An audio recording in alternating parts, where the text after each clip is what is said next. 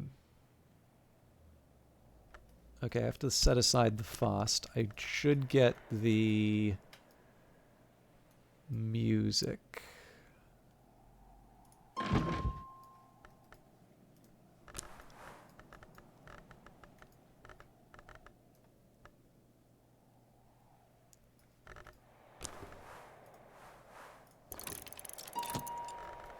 Okay, so that's 5.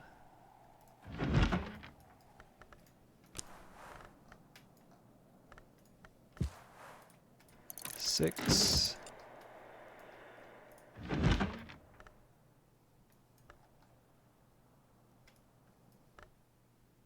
Beguiling Melody. Wistful Air. Okay, Savage Hymn. Yep. We're good. We're good for those, so I should go back to my list now.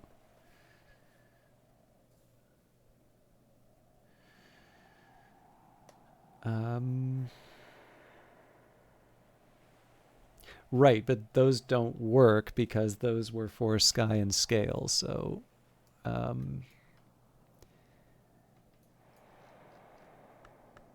let's read the Alloy of the White Rose.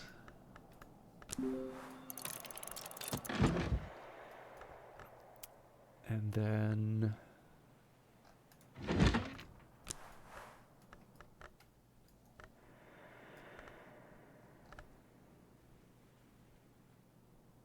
I'll do the Black Book of Brittany on this one.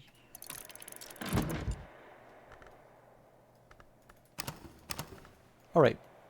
So unexpectedly, that should cover us for our memories. What I'll do as well, I will bring back my Elements of the Soul at the Sweet Bones. And that's just so that I can bring back my Earth Sign and my Occult Scrap. I'll still be down the Confounding Parable, but... Or not Confounding Parable, Curious Hunch, but I usually wind up losing those. I usually just wind up not using them.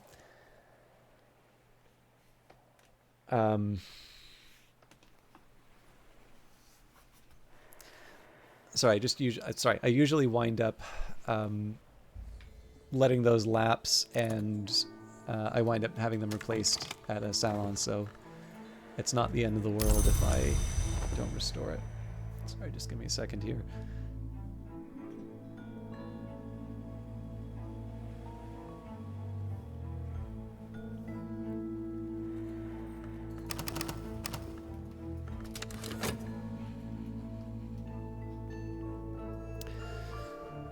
Okay, so tomorrow we'll see what happened with Hokabald.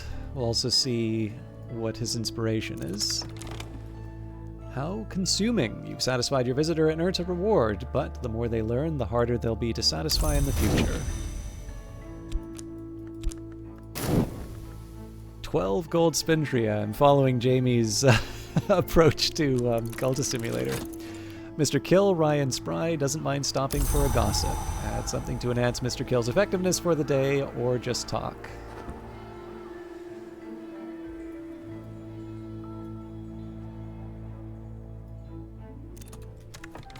Alright, here we go. The Intimations of Skin, fiendishly complex, weirdly distorted illustrations of Congress and anatomy by the haunted visionary painter Niels Fredrik Malsker. Malsker illuminates the evolutions of the names of the Grail with unfortunate clarity. It seems that a lovely who consumes an ivory becomes an ivory, a lovely who consumes a thirstly becomes a thirstly, a lovely who consumes a name of another hour might take its place. In the penultimate illustration, a lovely grapples with a fungoid knot that can only be a name of the crown growth. The lovely's mouth and other portals gape wide, and the growth name is already partially engulfed. But it seems that Malsker couldn't bring himself to illustrate the result, and the final illustration is only a scrawled, bloated obscurity. Wistful air, let it rise in head and heart.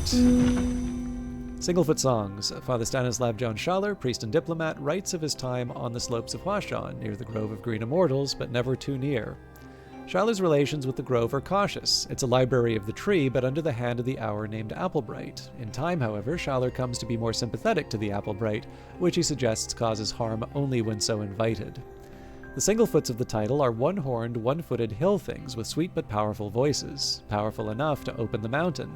The Singlefoot sometimes trample pilgrims, sometimes heal them, sometimes coerce them to enter the mountain and become Singlefoots. Schaller explains that when he found this last becoming too tempting, he decided to return to his homeland. And The Alloy of the White Rose, an account by Mistress Whiteflower of the alchemical traditions favored by the House of York, also identified with the Dawn Road. These techniques failed to bring them victory in the War of the Roads, but are not to be discounted. The author asserts proudly that the Dawn Road ends in the Second Dawn, and hints darkly that the downfall of the House of York was Grail sabotage. Mistress Whiteflower urges a history of Yuzalt where the Second Dawn may come to pass. She identifies Xanthotic Essence as Yuzalt's predecessor.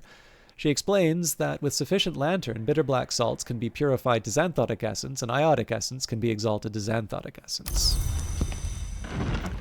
And finally, The Black Book of Brittany, a volume of inklore gifted to St. Brendan's by Brian of Brittany, who was made Earl of Cornwall after the Norman conquest. The black flower lies heavy, but the roots of the watchman's tree run deep, and they may not be hidden forever. The black flower, spoken of as a doom or guise, can be held at bay with the last ink of power, brewed from the pale mixture in the presence of sufficient winter with the arts of containment. All right, let's see if we have what it takes. So purifications and exaltations. We will add the Furs and Feathers lesson and our Faust. So Revelation, Beguiling Melody, Wistful Air, Savage Hymn, Bittersweet Certainty, Cheerful Ditty, Storm, Solace, and a Partridge in a Pear Tree. We did it! All right. So now we'll sort of restore everything that I lost. But that's not the hard part.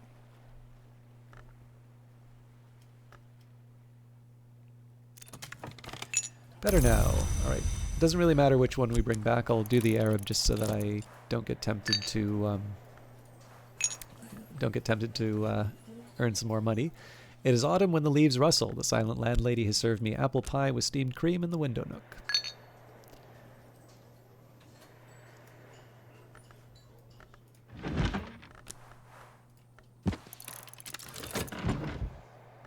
So the Arab should bring me my Dead men don't tell no bloody tales. Well, who'd listen? The Arab should bring me the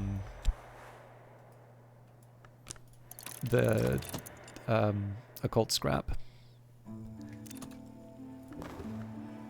The skill is now level 9. Its power aspects have also increased, with a new square bracket around it. So I think we've already put all the level 9s in the same group. And with now that we've leveled up the inks, basically every skill, except for the lesson, or the languages rather, are on their way to... actually, you know what? I may need to get the... you know what? I'll still shoot for the occult scrap tonight. I may wind up exhausting the Arab, though. Which kind of defeats the purpose of using it at the Sweet Bones.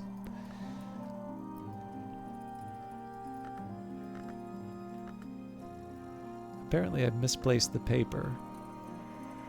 I know I put one here, but I thought I had a second one.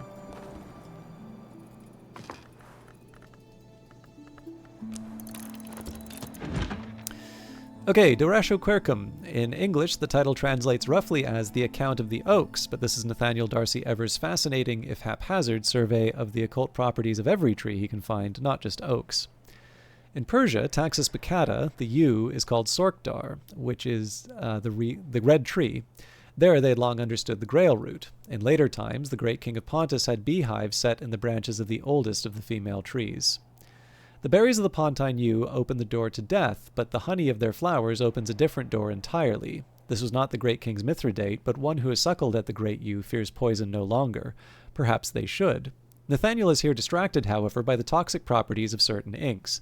He does mention more usefully that the minor ink of power Yew-Gall can be brewed through the rites of the roots with the assistance of the aspect nectar.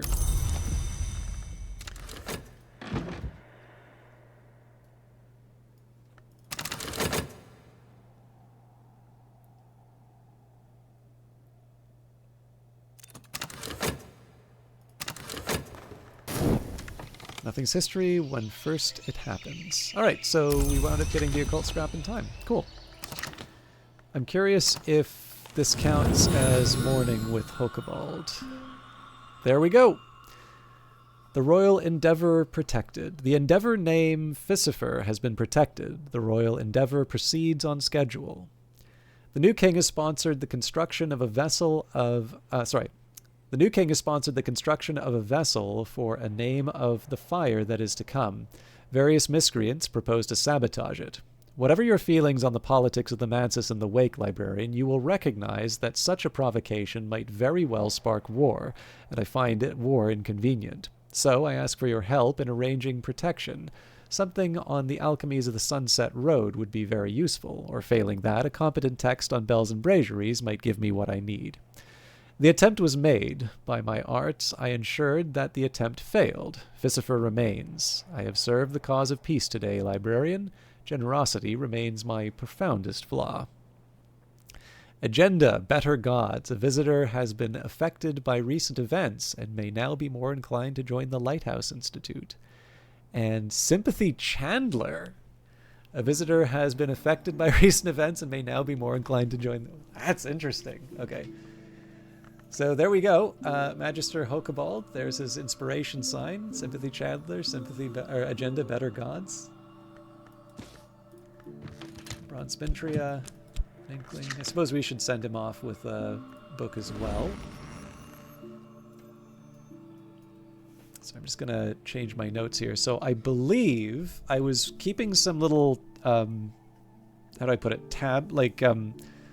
little markers beside the characters, or the roles that have a inspired character. So I suppose, actually, technically Hokebald doesn't really change the equation because Fraser was already inspired as a treasurer. So I guess I have 2 treasures, but I should have a Salvant Vigilant.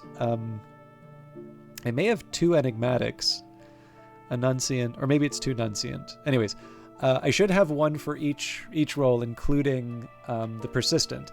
Now, because I have enough for another event, what I am going to do is combine the Inklings.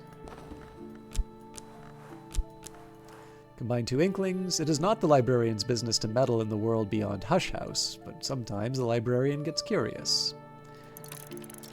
I doubt that I'm going to be able to fit this on the shelf, but let's see if the game will be kind. Alright, I'm not going to question it.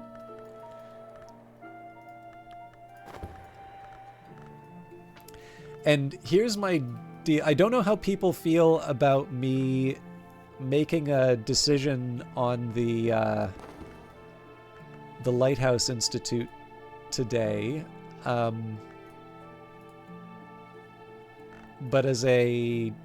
maybe as like a second best, I can commit a history, I suppose. Like, it's not the end of the world. I am actually able to do the Lighthouse Institute, but because I have at least 1 more event coming up, it would be nice to see all of my options for potential candidates. What a grim and chilly little country. I hope you've prepared a suitable welcome.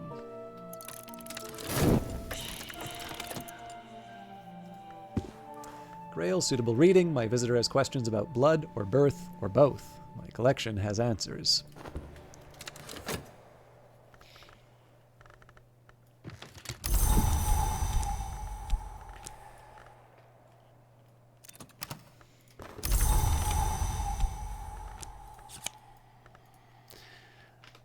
Avenue of Inquiry, a recourse that a wise librarian might employ only as a versatile memory. There is an alternative. Great Ink of Power, handy soul element, in caution, readiness, blank writing medium, inquiry via this avenue. Wise? Absence is true skill. Okay.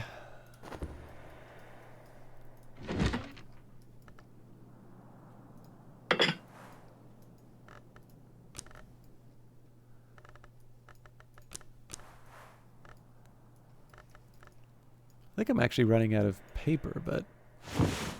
Meddle. It is not the librarian's business to meddle in the world beyond Hush House, but sometimes the librarian gets curious. Sometimes the librarian misuses their prerogatives because they grow restless. This will precipitate an incident, if any yet remain undrawn. If there's already an incident, visitors might not initially interact with the one you intend. Investigate informedly. He's incipient. The affair of the Open Reverend.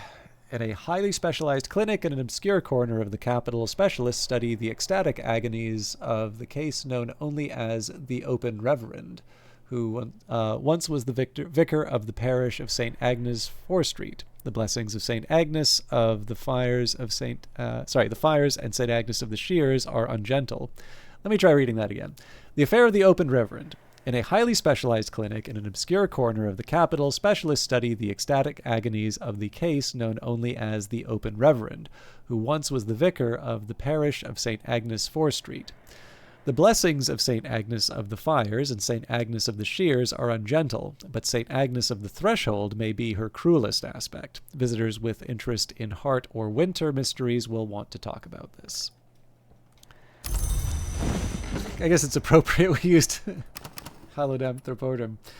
All right, so the easy way for me to handle this is to just go through my list of people again. If you just give me a second here, I'm going to erase the to-do list for the skills.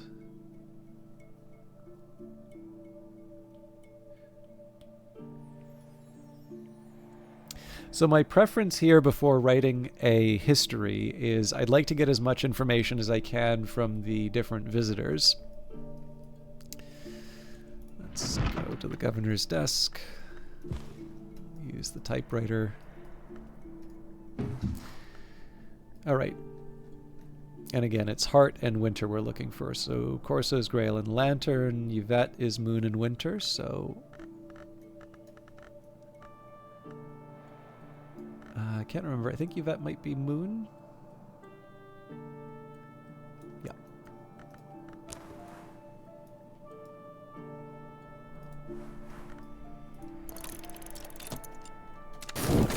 Zachary is Nock and Winter, so he's an obvious candidate.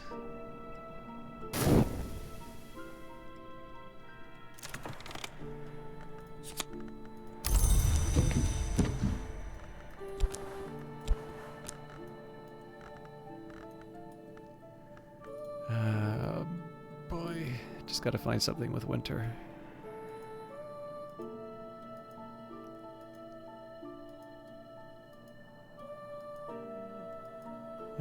You know what? There may not be a winter skill that fits in the... Yep, fair enough.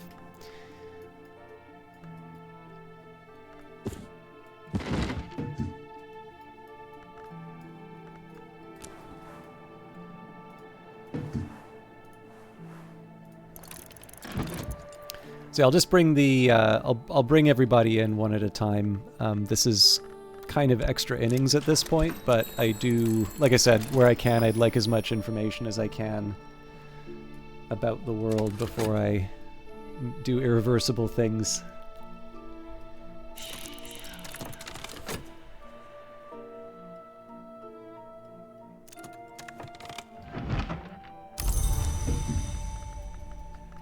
Although I should be going to the Sweet Bones to earn a bit of money.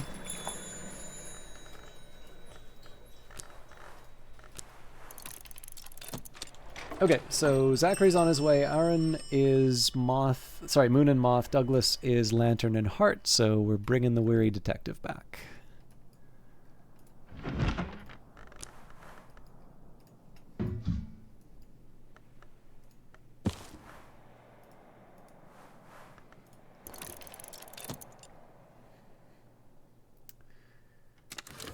Margot is Grail and Sky, Peel is Moon and Moth, Schaller is Heart and Nectar, so Father Stanislav is next. He needs Nectar.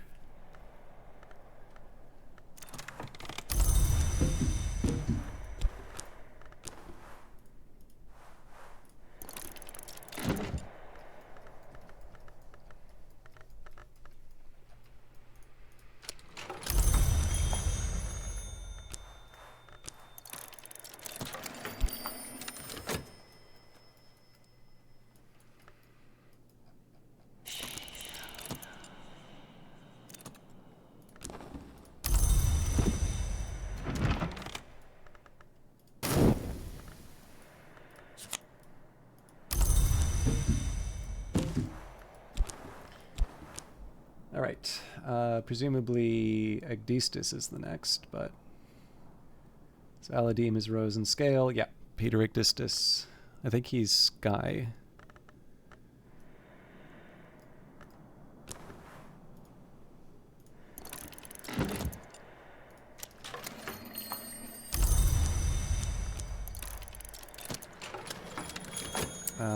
Azita, Edge Sky Grail, Lalachaima, Edge and Rose, Arthur, Edge and Lantern, Coquille, Grail and Nock, Dagmar, Nock and Rose, Eason, Heart and Sky. I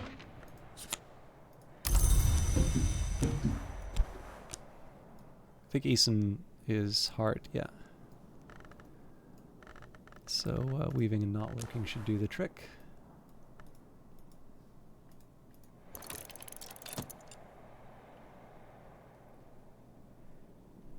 Okay, so I'm just going to double check this one more time. So Corso doesn't work because... basically, I'm going to do the negative cases on these ones. So Corso doesn't work because he's Grail and Lantern. Yvette does have to come, as does Zachary. Aaron doesn't come because he's Moon and Moth. Margot doesn't come because it's Grail and Sky. Peel doesn't come because it's Moon and Moth. Aladim doesn't come because Rose and Scale. Azita is Edge, Sky, and Grail, so doesn't come along. Lala... Edge and Rose, Arthur, Edge and Lantern, Coquille, Grail and Nock, Dagmar, Nock and Rose, Fraser, Lantern and Scale, Hokabald, Grail and Forge, Olympe, Moth and Forge, and Serena, Lantern and Forge, and none of those are Heart and Winter. So, Agdistis is the last one we bring along, and then, of course, we're going to chat with all of them about the Affair of the Open Reverend. We may not necessarily conclude the event. It sort of depends on how the playthrough goes, but I figure at the very least we can get more information from the different interactions.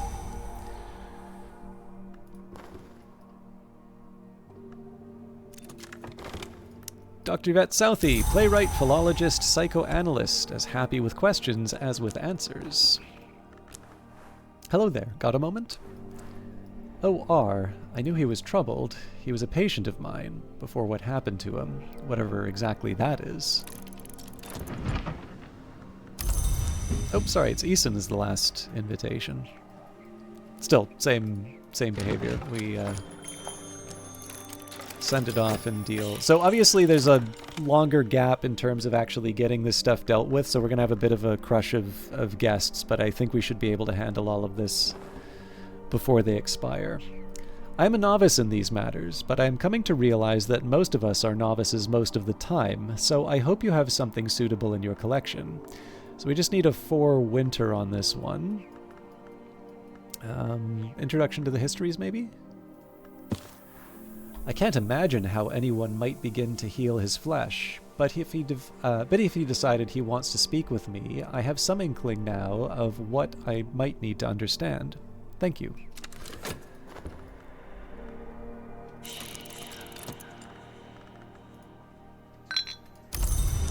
Sorry, I should have read the description.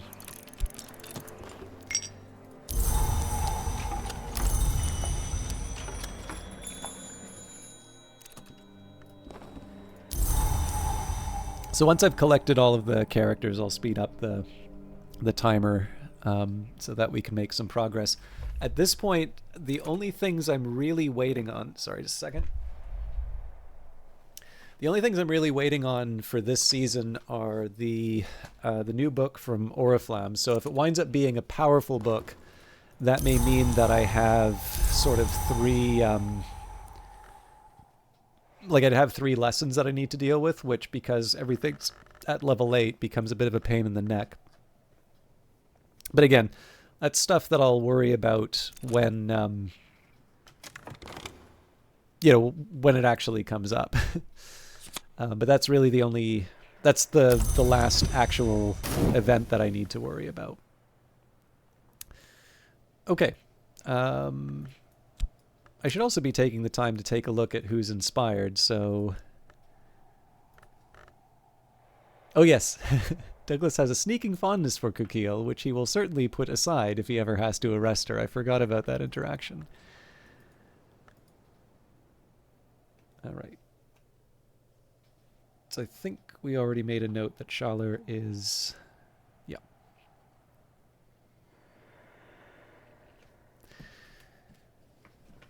All right. Conversation with a very tired detective. All right. I feel for the bloke. I do, but he's not just a bloke anymore. Try a book with as much mystery heart as their heart interest. So 4 heart. But he doesn't know the Gemini. I won't know the Geminiad, so... I do love how grumpy he gets about Greek in one of the encounters. Open. Is he just, you know, opened up? Or is he likely to be opening on onto something else? We already gave him Apollo and Marsyas.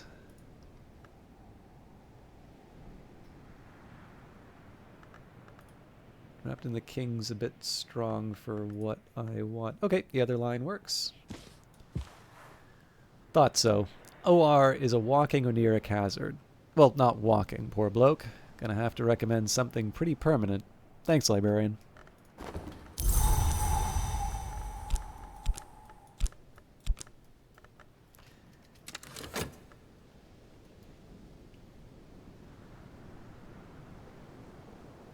I'm thinking maybe we can turn this fog into a curious hunch. Well, not that way, I won't. There we go. Knit memories into certainty.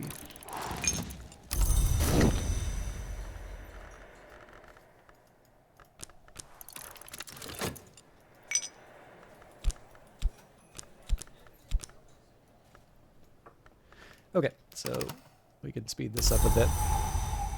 I don't normally like kind of crashing from lore bit to lore bit. One of the things that I do enjoy about playing at the normal speed is it gives you some time to sort of digest, particularly when I'm reading this many texts, sort of all one after the other.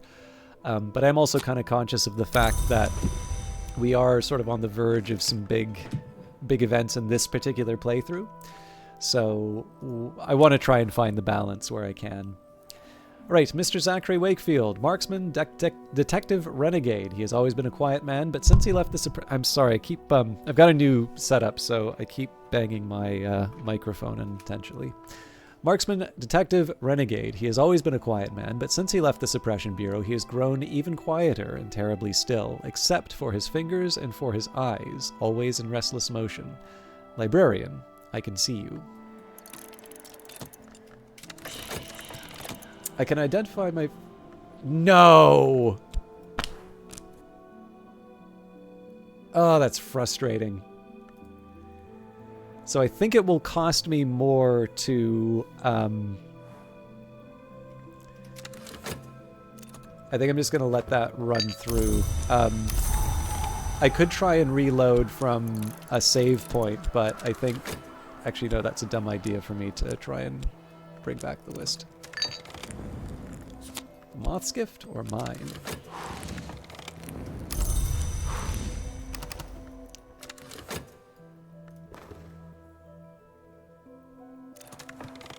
My visitor has learnt nothing. All right, let's try that again. If one has chosen to be opened, why would one wish to be closed? So I'll give him an introduction to the histories. The priest has received the grace of the grace of gates. I will learn here what may pass through that gate.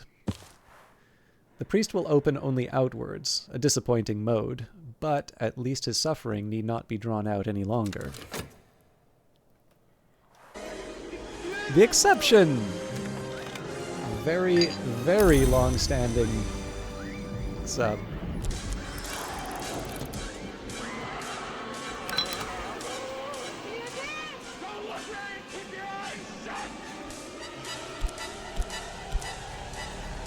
Thank you very much for your continued support, and in fact, I feel like I owe you a particular apology for the gaps in the stream lately.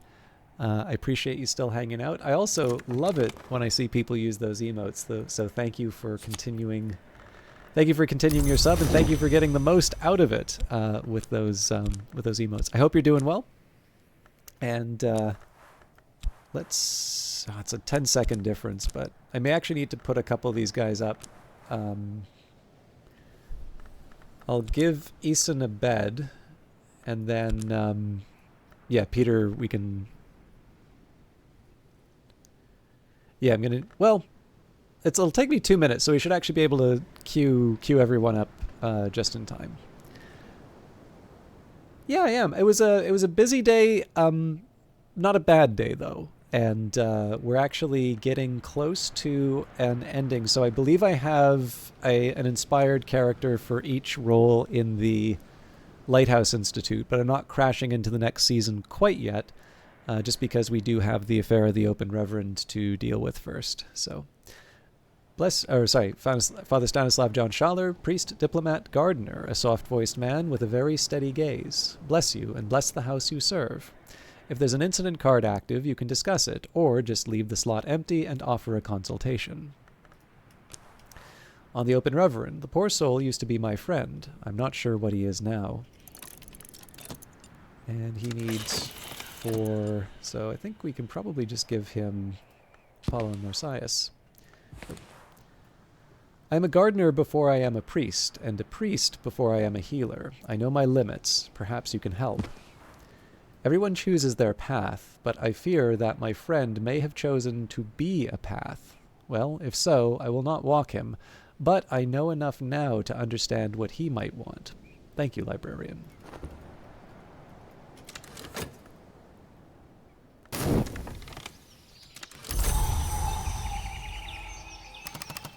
So Oriflammes should arrive today. And I was off on the list, unfortunately.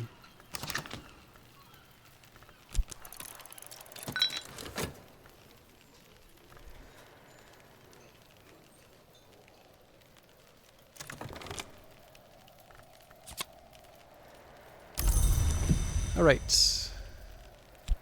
Peter Ecdistis, musician, mystic, impresario. Ecdistis was a dancer once. One cannot see him without knowing it. The wound in his thigh keeps him from the stage, but his every movement still has the cadence of a prayer. On the Open Reverend, there are many of us, you know, who have what you might call unhealed wounds, and many of us would not choose to heal them. I would understand what has happened to this OR, so that I can understand what he might want to happen to him.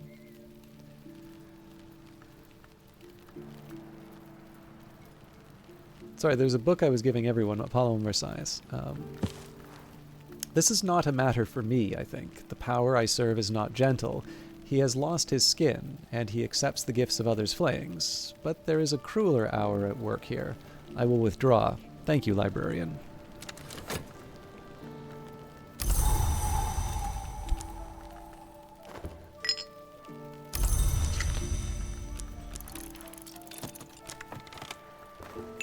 All right, and just enough time for Eason. It's good to be back. Thank you for seeing me. Mr. Eason Fekri, formerly Eason was a healer. He was not human. He was Secretary Salvant of Hush House, but not all at the same time. Fussy, kind, famously foul to look upon. When I was Secretary Salvant, my first duty was to allay suffering. Now, it is only my first inclination. Now, we've already given him Apollo and Marsyas, so I need to find another, I guess the other line in his case.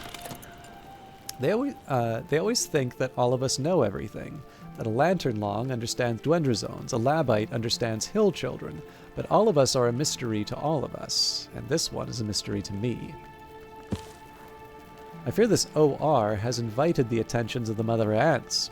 If so, there is little I can do for him, but I can try. Thank you, librarian. Alright, now I really thought that I was going to get Oriflammes today, but apparently not.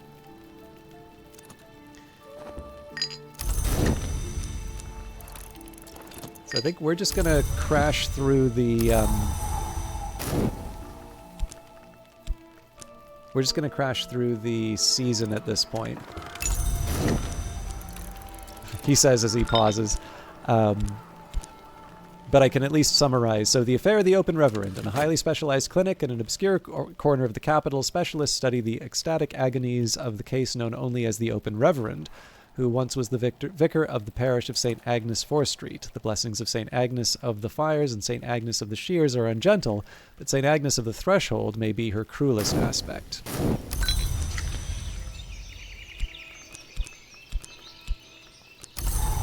Yvette, Dr. Southey knew that she could never hope to heal the Open Reverend's flesh, but he had been one of her patients, and she thought perhaps he might be again. D.I. Moore concluded that the Open Reverend would have to be permanently closed. Zachary Wakefield regretted that the Open Reverend would only open outwards, but expressed relief that his suffering need not be drawn out any longer.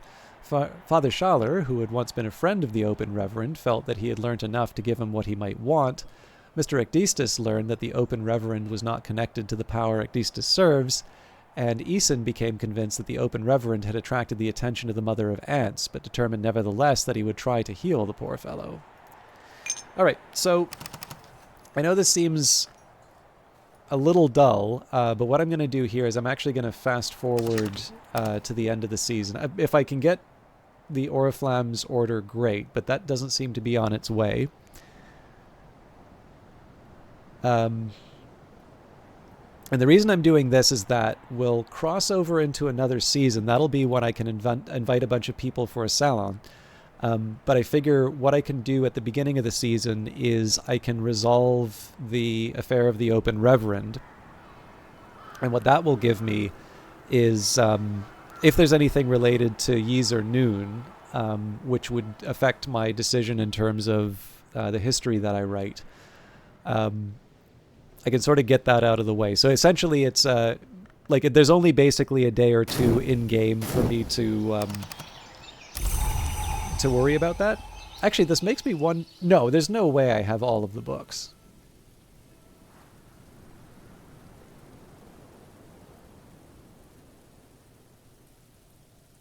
Yeah, this is funny. I really feel like we didn't have an Oriflamme's, unless I missed it as part of the invitations, which is entirely possible. Obviously, my attention was elsewhere, but...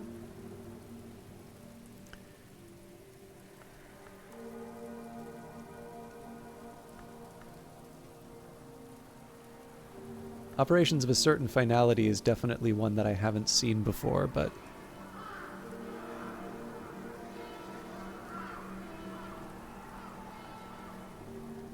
But yeah, so the idea here is I can potentially get a little bit more information, so we're going to resolve the affair of the Open Reverend.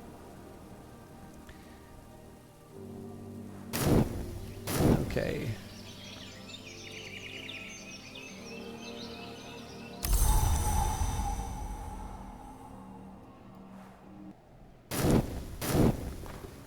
What's happening in the world beyond Brandkrug? What visitors will the season bring?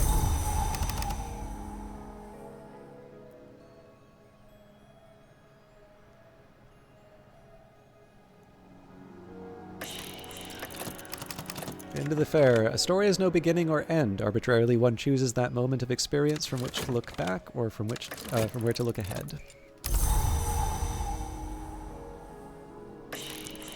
Alright, and Azita's here, but let's figure out what's going on with the Good Reverend.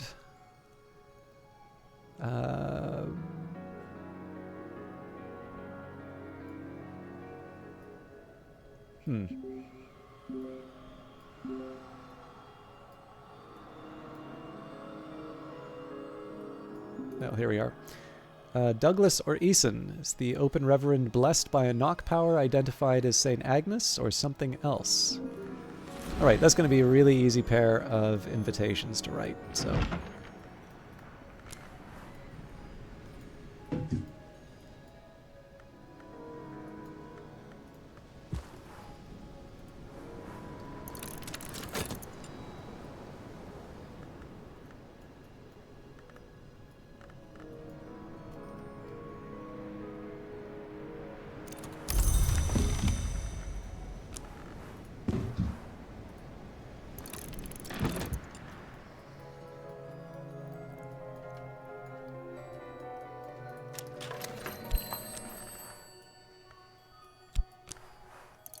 Stamp, envelope, send.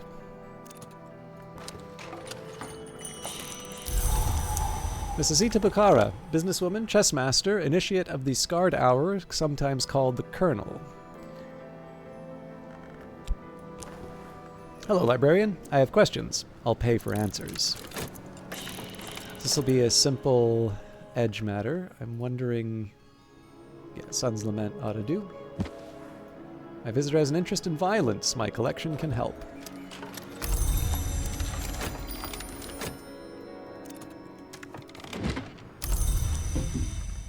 And we will think about the Salon, but I want to address the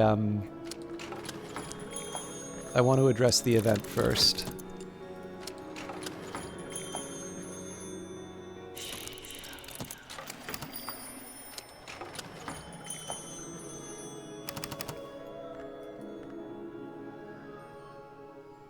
So we'll see whose interests we serve first. How invigorating. You've satisfied your visitor and earned a reward.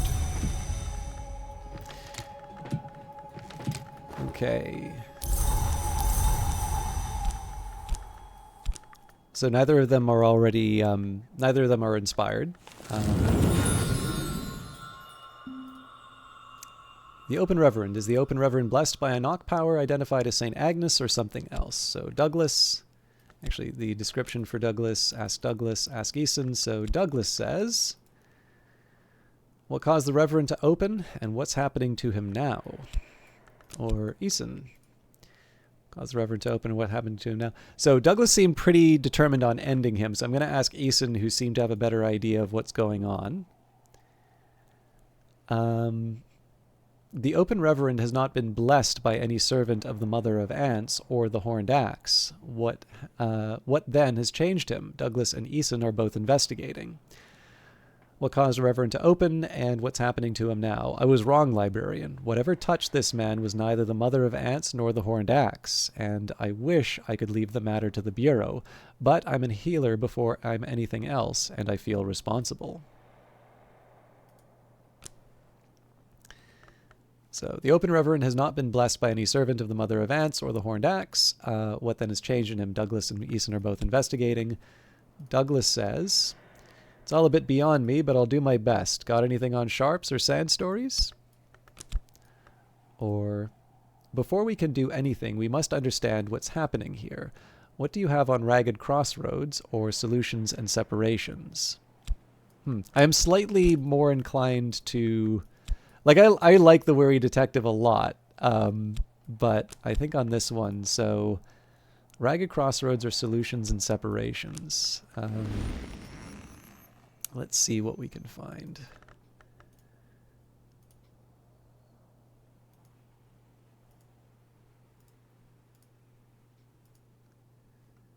Not surgeries and exsanguinations.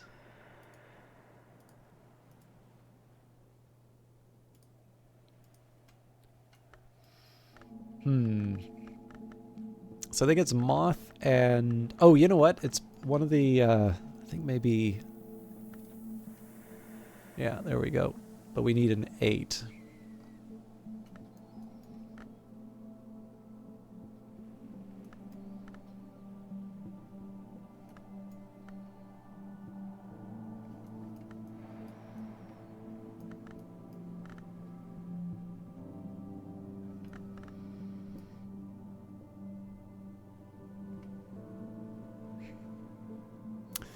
Not an easy topic to find, apparently.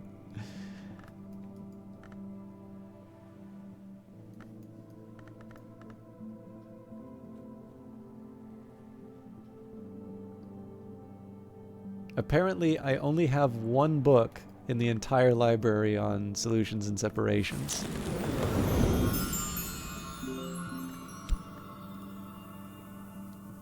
And if it's I mean, so I can write one. That's not a problem, but to me that's an indicator that I should be getting more stuff from Oriflamme, simply because I refuse to believe that there's only one solutions and separations book in the entire game.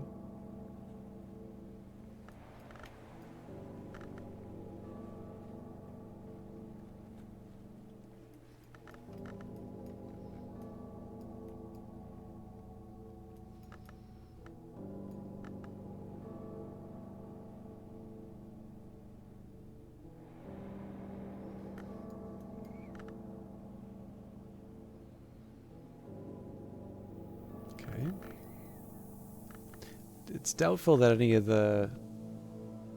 Okay. I don't even remember what... I think it was Ragged Crossroads was the other one he was interested in. Yeah.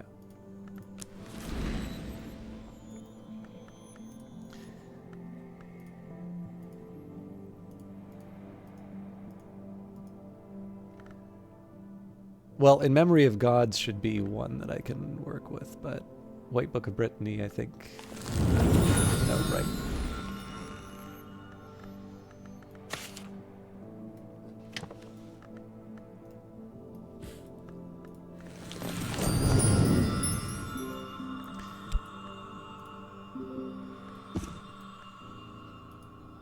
Return the next day.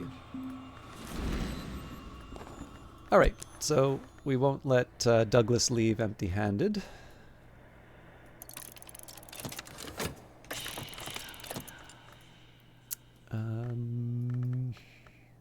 We'll make it another heart.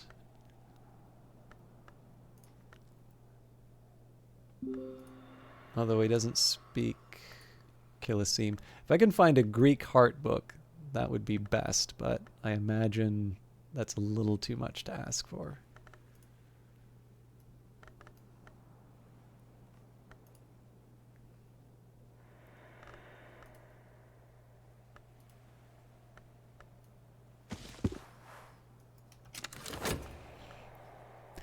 Okay, so this is going to be one that we push ahead with. So I do want to see what I get from Eason before I commit to it, but I think we'll go a little bit later tonight if that's okay with everyone.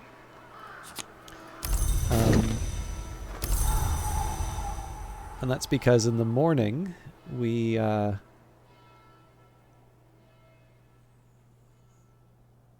finished the Open Reverend, and then I can populate the Institute. The Open Reverend is becoming a strand of the Excellency Nathobasis, a name of one of the gods from nowhere. The Suppression Bureau must intervene. I understand now, and I wish I didn't. There is a name that I will not name that weaves the Reverend into the web of an hour I'm not silly enough to name either. That doesn't sound helpful, does it? But if you see anything of D.I. Moore or CMO Lee, let them know what I said. They'll understand. Perhaps you do too. In any case, the man is beyond my help. Oh, interesting. So... Aha! I shouldn't have gotten rid of,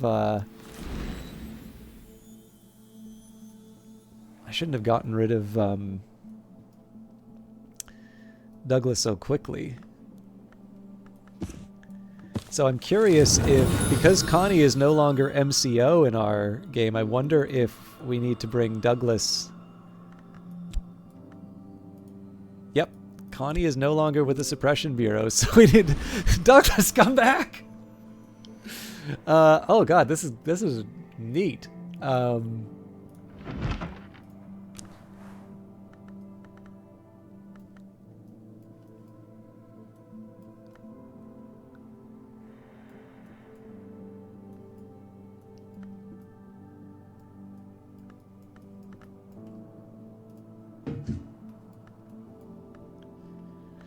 I'm really impressed with this game. So, you know, this is just sort of, you know, move card to this different table and such, but we have the situation now where Eason, you know, I kind of got lulled into that pattern of expecting the matter to be resolved when I hand off the book to someone. But in this case, it was actually, no, I can't help this guy. You know, this is probably like a name of the Rising Spider, or it's connected to the Rising Spider. I'm assuming, anyway. You need to get the Bureau involved, and then the one connection to the Bureau that I have is no longer affiliated with the Bureau.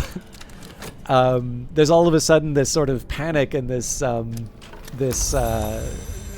sudden, like, where is the story going sort of feeling. So again, it's a very simple game in terms of presentation, and yet the amount of involvement that I have in this scenario, one where I was sort of like, okay, let's see where this goes, to now, oh man, like how's this gonna turn out?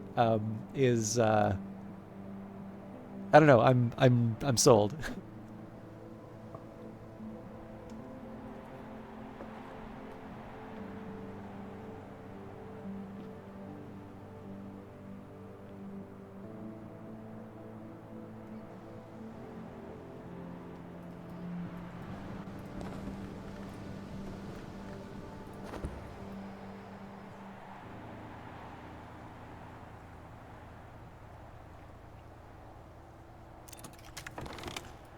Okay, Douglas.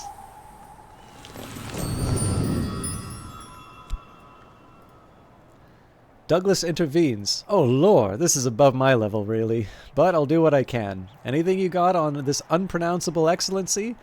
Or, if they want me to sort it out, I'll need something really heavy on quenchings and quellings or wolf stories. Now, I do actually seem to recall there was a text about Nathobasis, and it might even be in the title. You can just give me a second here. This is, I think, one I'll consult to my spreadsheet for where I get the memories.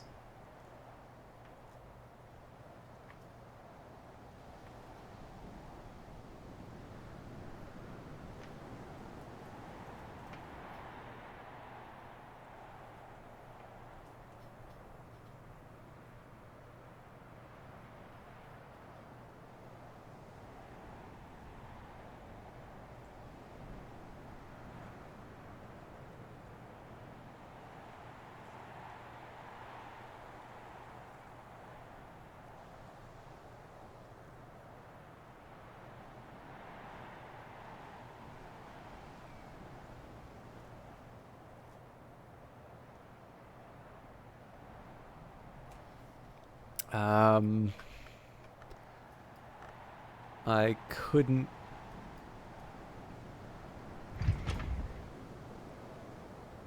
Oh, wait a minute. There's like an unpronounceable...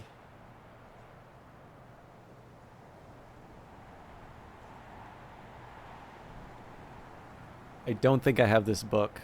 It's like Okgor or something. I'm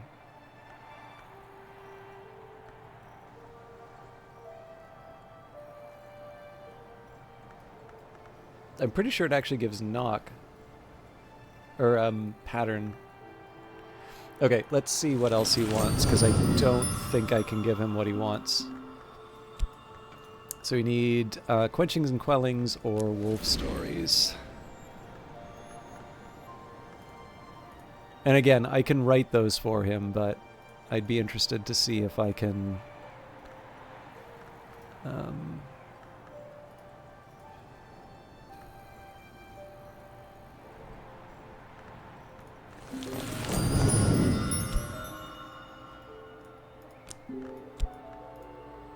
$16, damn, alright.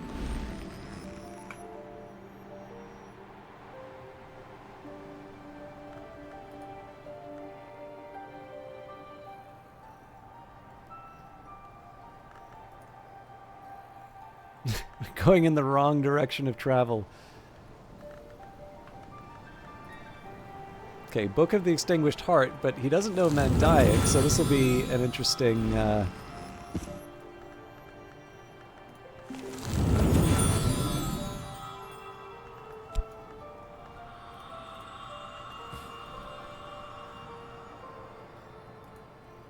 Return the next day. All right. I'm way too invested in seeing where this goes to move on to the salon, so...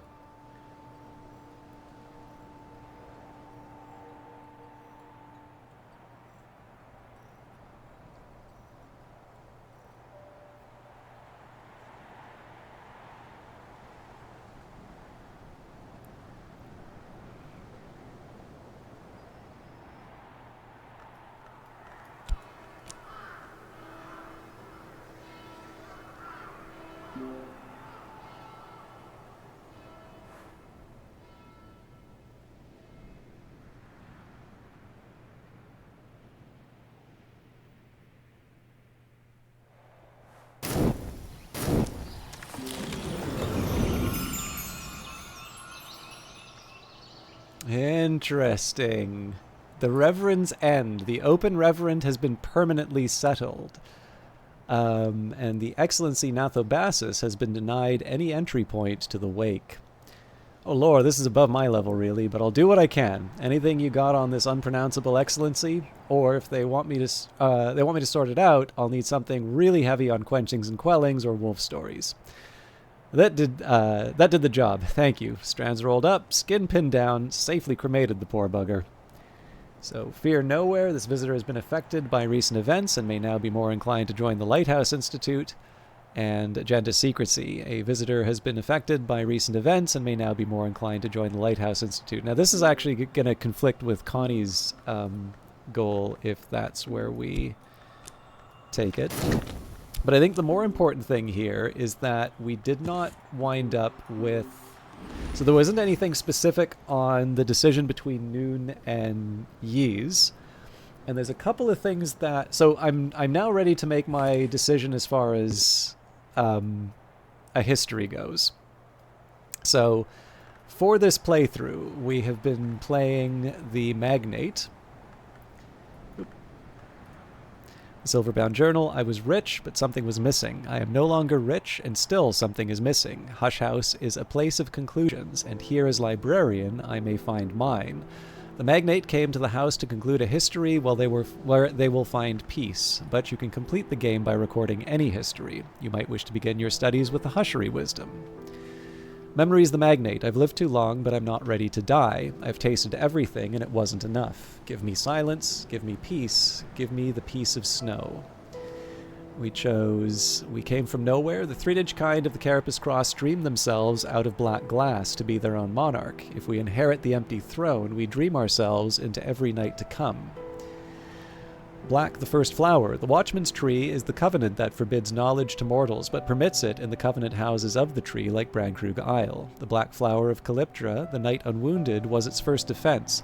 Forbidden knowledge must not be spoken, must not be written, must not be known. The tree is rooted in night. Speech the key. Language is the key. It was language that opened the doors of the Mansis. Without language, we would have had no peace. Without language, we would still be beasts, worms, mud. And Horned Axe, the oldest. The Horned Axe bears two blades, permits passage when passage is to be permitted, waits at the threshold. The Horned Axe, who forbids contradiction, is the oldest hour. Other hours might seem older. They are not older. And then, in terms of... I always like to say that the Tree of Wisdoms communicates a worldview. So what we'll do, we'll end with the Hushery Wisdom. So, an arrangement, something not commonly understood. Without Vac the exception, there could be no Calyptra, the law. Vac is, in this sense, and perhaps in every sense, Calyptra's servant. What may not be, there is a prophecy of a shining city that mortals might build. There is a paradox that a city unbuilt can always be greater than one that exists. The night arts teach this resolution, and the gate to that city must be shaped of black sapphire and raised in dreams. What remains? The sea, Whale Road, Salt Realm, Moonway. Anything given to the waves may find another home, unless its home is the sea. The passage, words are the way through the sky, and a song without words is no song at all. The Wolf-Wife. The Legian Rowena, holder of the Mayor's Key, called Sea Opener Wolf-Wife. Whom did she invite from Ys behind the wave? When the moon sets across the sea, will they follow the road again? From Change, we recognize the dream places that the Watchman shows us, though we have never seen them before. Perhaps we were something else when we saw them. Words to walk by. Unwise words unlocked unwise doors. We can use wise words to lock them. Sickle and Eclipse. Sapphire, there's a prophecy of a glorious city that mortals could raise, but the hours of the Chancel have decreed that it will not exist. The decrees of the Chancel are not defied, but now and then they have been circumvented, and we might conceive that a city with walls of shining flint could be raised in dreams, in the Mansis. Peacock, the night arts teach that the Peacock Gate is the highest door in dreams to which mortals may aspire, but that before she rose to this estate, the gate was a name of the Horned Axe. The Dartsmen, the assassins of the Traguleri, who end the long lives of Long, tell stories of the wars between the Hours and the dawn of the world, where the sun was red and low. Wars where the savage sound of savage bells unraveled the light of the moon and sun. Wars where dreams burned on pyres where Long were the fuel. All this ended, the Traguleri say, once the worms came, and the Hours had a common enemy, and so the Traguleri fear worms, hate worms, and make offerings to worms. In ashes, all days are death, all lives are sunset. For a time light persists, but we should not fear the scorch of a second dawn. Of locks, the locksman's first duty, a key for every lock, and a lock for every key. If a key were an hour, what lock would it open? Secrecy, knowledge, power. The sights we name are rarely named by day. The shapes we seek are rarely sought in clay. The names we claim are often claimed as pay. The chandler's kindling. If flowers are flame, the earth is their fuel. The hour named flower maker cannot harm us, and he cannot find us, but he always has what we desire, and the hour named chandler can bring the spark to light the flame. Carapace. Of the Legian Medusa, it has been said she might be the oldest of her kind still living, and she is dead. Scholacosophers say she is the oldest of the Segles kind, of a carapace lineage famed for the breadth of their wisdom and the sharpness of their teeth. The first sun. In the dawn times the sun was lower, so we gave it our blood. From our blood it knew us, so it was kinder. But those days are long gone. If we were foolish enough to find the first sun and give it our blood again, it would devour us. If we fed it the blood of our enemies, of course, it might devour them. And the chandler's path. When the chandler goes a-hunting in the dark of the wood, he shields his candle so his prey is not forewarned. But he leaves a trail of ivory wax so we may follow him and purchase his prizes. After all, the goal of every hunt is to bring home a trophy. The Weaver's Tale. There is a prophecy of a master weaver who will unwisely seek to find the future in the tapestry of her own hair. Her house will grow dark, shrouded in the labyrinths of her tresses. Pilgrims will seek her in the cellar of her house, where she will plead with them to cut her free.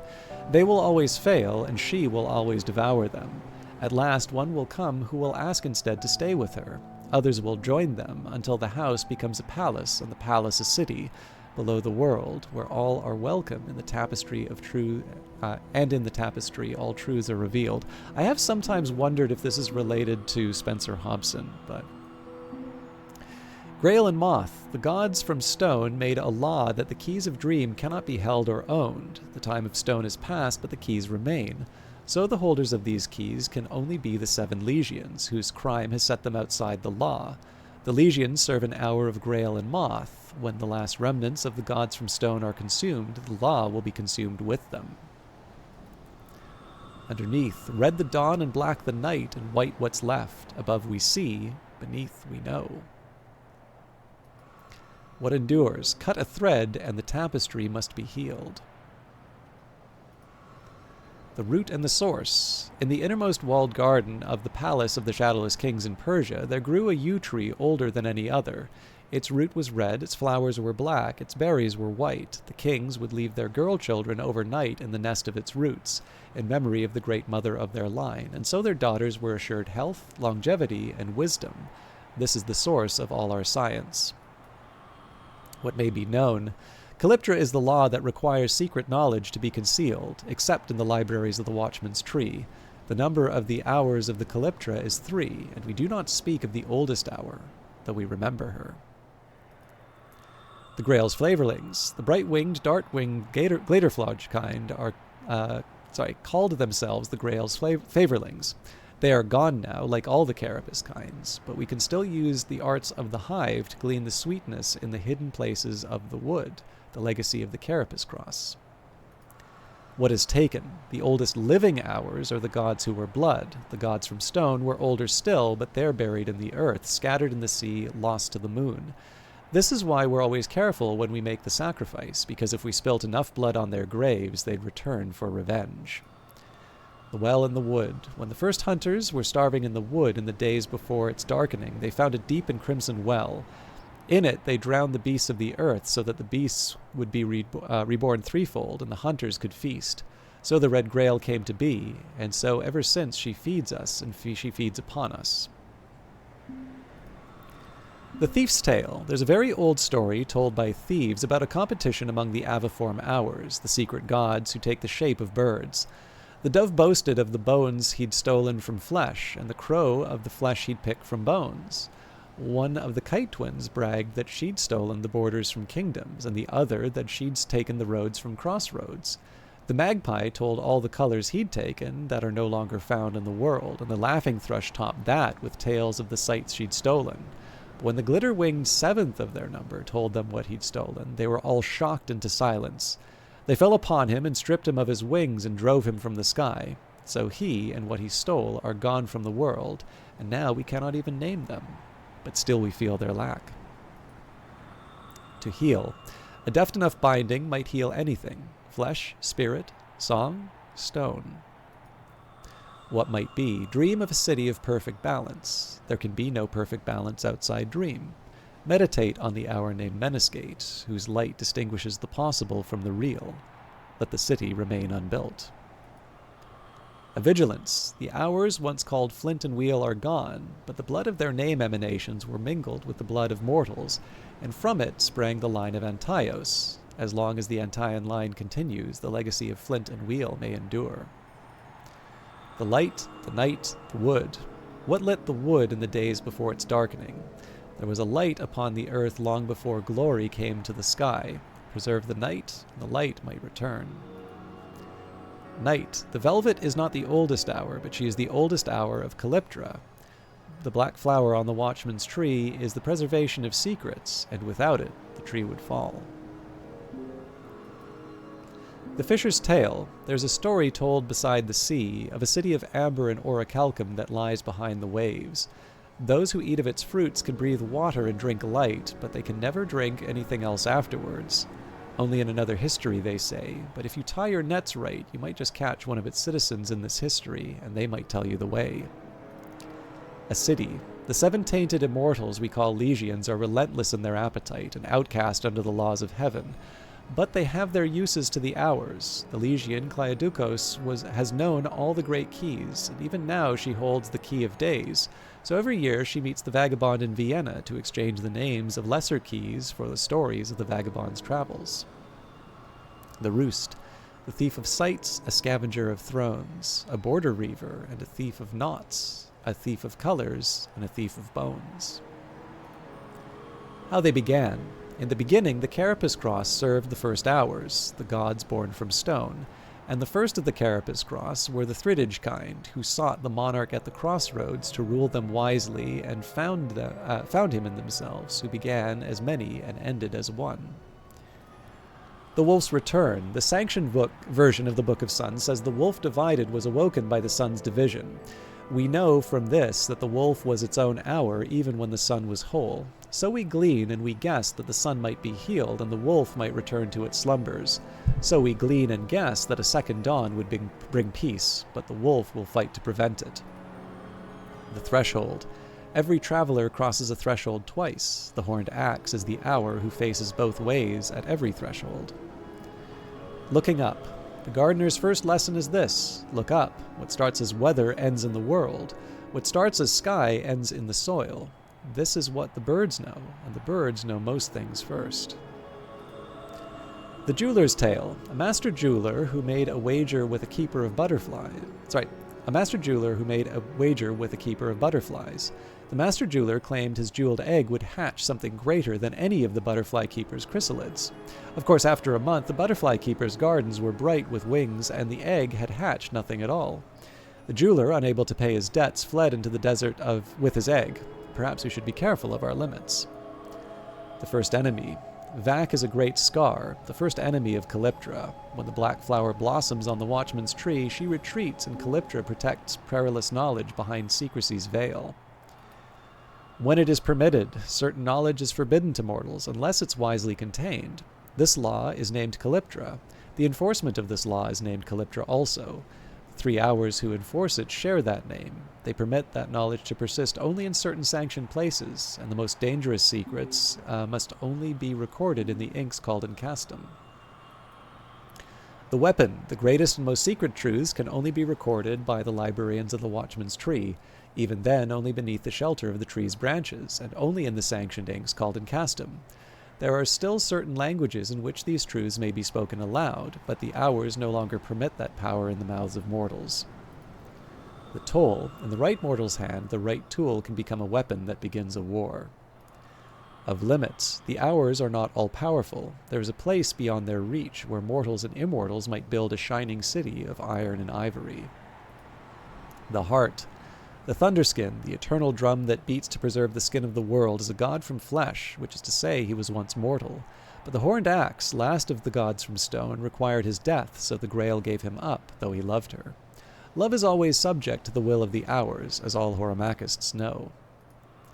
Black sapphire, the bright arts speak of a shining city unbuilt. One day we might build it in the Mansis, the great house of dreams, with a foundation stone of black sapphire. A light above, the new king's light shines brightly. The sanctioned version of the Book of Suns tells us that he may herald the unification of the gods who were light into a new sun and splendor. The stars, a Smith's proverb in Brankrug, what starts in the sky ends in the earth. A story goes with it, that the village smith's anvil in the time of the Duos was hatched from a meteor stone, and so every plow in the village knows something of the stars. Not many remember the story, but everyone remembers the proverb. Served hot. Copper, coal, fire, cinnamon, sunlight, obsidian. Add salt to taste. Serve. A red blossom. Stories written in fire and all the sooner, but are remembered all the longer. Change is the only certainty. The tree, never underestimate the hour named Madrigad. Foolish adepts deride her as an hour of ashes. What do they think the Watchman's Tree sprang from? Of swords, birds of a scale, wings and talons bright, worms of a feather, kissed again by stones, kissed by fire, kissed by snow, by blight.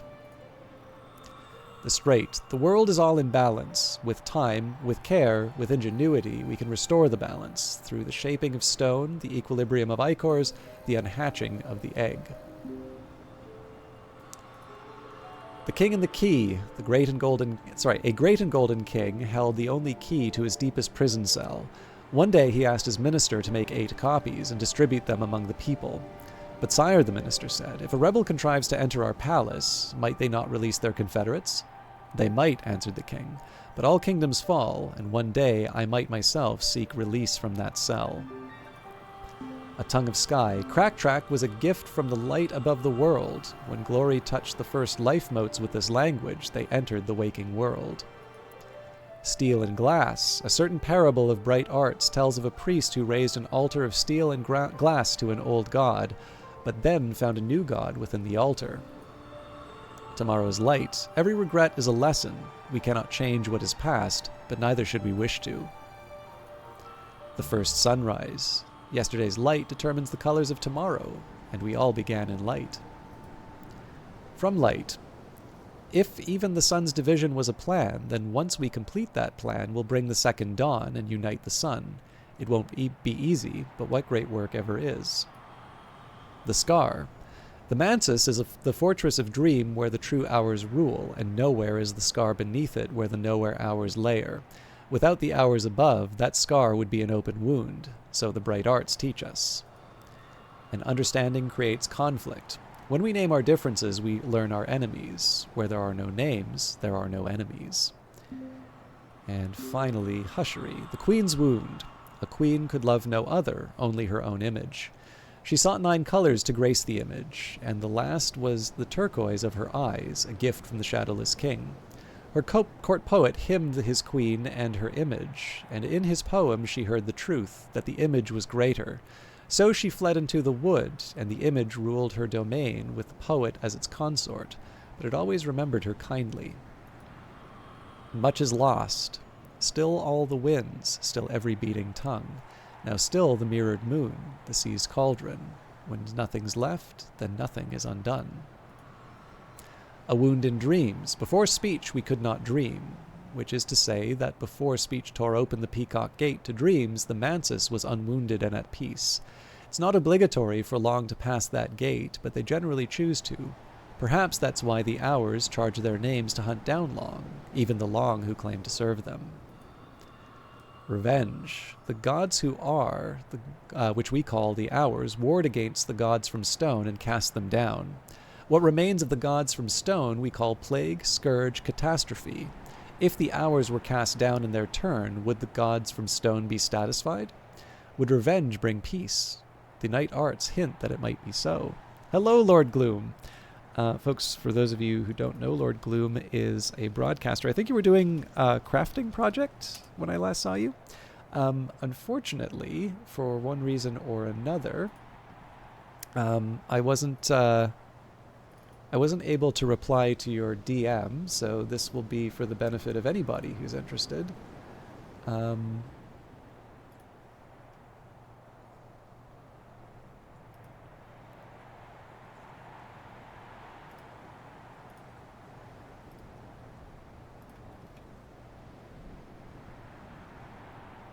Yeah, so I tried to, oh,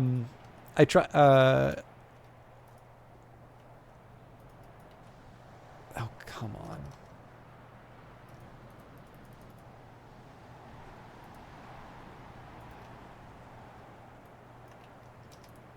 I think the streaming mode is causing a problem.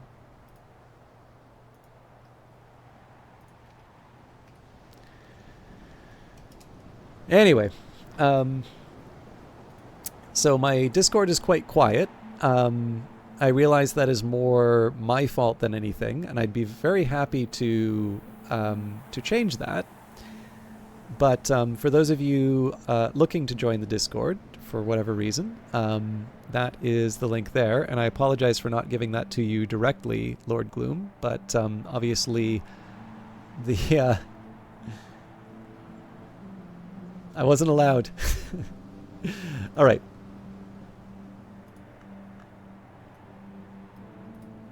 The white. The Watchman's Tree has flowers 3, black, red, and white. Red is the life that flows in the body's courses, and white is the writing at the body's core. The end. Every artist knows their work could be improved. The artist understands perfect work can never be completed.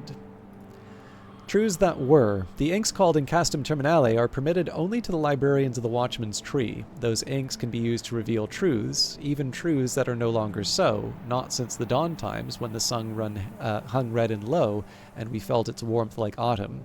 If that first and gentlest sun returned, the truths might return with it. Oh, do tell. I'm just finishing my description of my worldview through the Tree of Wisdoms, and I'm going to be writing a history in a minute, so... Glass the keeper, the fundamental purpose of a glass vessel, to separate what is without from what is within. Perhaps this was the first purpose of the first hour, and only in that first moment could there be perfect understanding. Safety in silence. Unwise words are dangerous. Mourn them, remember them, speak them not. All right. So I'm just going to take a minute here to answer Lord Gloom's question, and then we will proceed with writing a history. So what I wanted to do was I wanted to give a bit of an idea in terms of the legacy, and then there's sort of a direction where I wound up going with the Tree of Wisdoms, but ultimately writing that history is the final determination in terms of where I want things to go. And I have a little bit of reasoning that I've been working through as I've been reading these various books and such. So there's a reason why I've been going through all this material. So Lord Gloom says, I corrupted my heart, which feels like it takes heart to fix. So I think I had to commit something to the tree to get the heart to try and fix that. So just to be clear, when you say fixing your heart, are you talking about health or are you talking about core? I don't remember what the corruption is offhand. Health sick, okay. And what is the, if you don't mind me asking, what was the aspect you needed? Is it nectar that you need to get that back?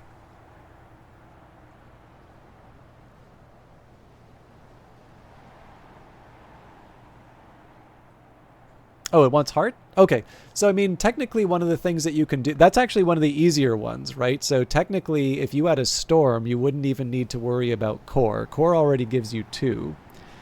So if you wanted, in terms of bringing something back from sickness, you could put your, it'll accept your malady in here. And what you need to do is you need to get 5 heart with at least 1 comfort. Now, heart is a nice one to have to get because your Isle water, one of the easiest things to get, has 1 heart already. So in practice, you actually just need a glass of water. And in fact, you can just wait for a storm. Now, obviously, maybe you don't want to wait for a storm, right? So one way that you could do that is you could put your health in the restore. A glass of water can be your comfort. And then if you have a memory, if you had a storm, then you'd have memory 4. That would give you your 5 heart. If you didn't have that, what you could do is you could put your sick health in there. Again, we'll assume that you have a glass of water. A witching to sane is also something that would give you heart, I believe. So again, we'd only need 4. So if you had, say, not quenchings and quellings, sorry. Drums and dances might be a good example of that. So if you have 1 level of drums and dances, that gives you 2. So in that case, you have 3 ready to go. And at that point, you just need to generate 2 heart. And so you could read something like Apollo and Marsyas and get a storm, which would give you 2 heart. I believe a solace would also give you 2 hearts. So, and that I believe you start off with Traveling at Night Volume 2. So in that case, you have, as long as you have a skill with primary heart, the very beginning of the game actually gives you the tools that you need to be able to restore that. There are actually ways that you can provoke certain types of weather. I don't know if you want me to tell you how to do that, but there is actually an item that can... If you read certain books, there are a couple of items that talk about specifically affecting the weather. None of your skills have heart. Fair enough. Yeah, so I mean, obviously the ways that you get over some of those challenges are going to depend on where you are in your playthrough and what you have for your character. I will mention, by the way, if you're out of water too, the basket of clean linen is heart as well. So there's a few different ways that you can go about it. Really, what it comes down to is... Sorry, I need to go to my bed. The opportunities in terms of elements of this... So the elements that you can bring to bear on fixing your health in this case. So if you have a soul card with heart, so that would either be a health with 1 heart, or it would be core with 2. If you have a level 1 skill, that will be either 2 or 1 heart. Weather can give you anywhere from 0 to 4 heart. And then your comfort, I mean, there's any number of comforts, right? So if you had a Ruby-wise Ruin, that would give you 2 heart. But I also feel that using a Ruby-wise Ruin would be a very strong answer to a relatively straightforward challenge. Yeah, so I mean, I guess I'd put it to, like, if the question is, can I get my heart back without having anything? Clearly, the answer to that is no. But in terms of the different ways to go through it, you know, if you want to avoid committing something to the Tree of Wisdoms, which, by the way, I don't think is necessary, right? Like, I have a weird way of playing this game where I limited the way of, or I limited my commitments to an extreme sense. You know, if you want to play the way that I did, then probably you're relying on strong weather. But if you want to avoid committing something to the Tree of Wisdoms and you don't have any skills with heart, the way around it is essentially to read more books, get your skills with heart up, or alternatively, wait for weather and just make sure you have a glass of water. But the thing is, your progress actually isn't halted when you're sick, because you can still craft things, and there's quite a bit that you can do with your elements of the soul, even if you don't have your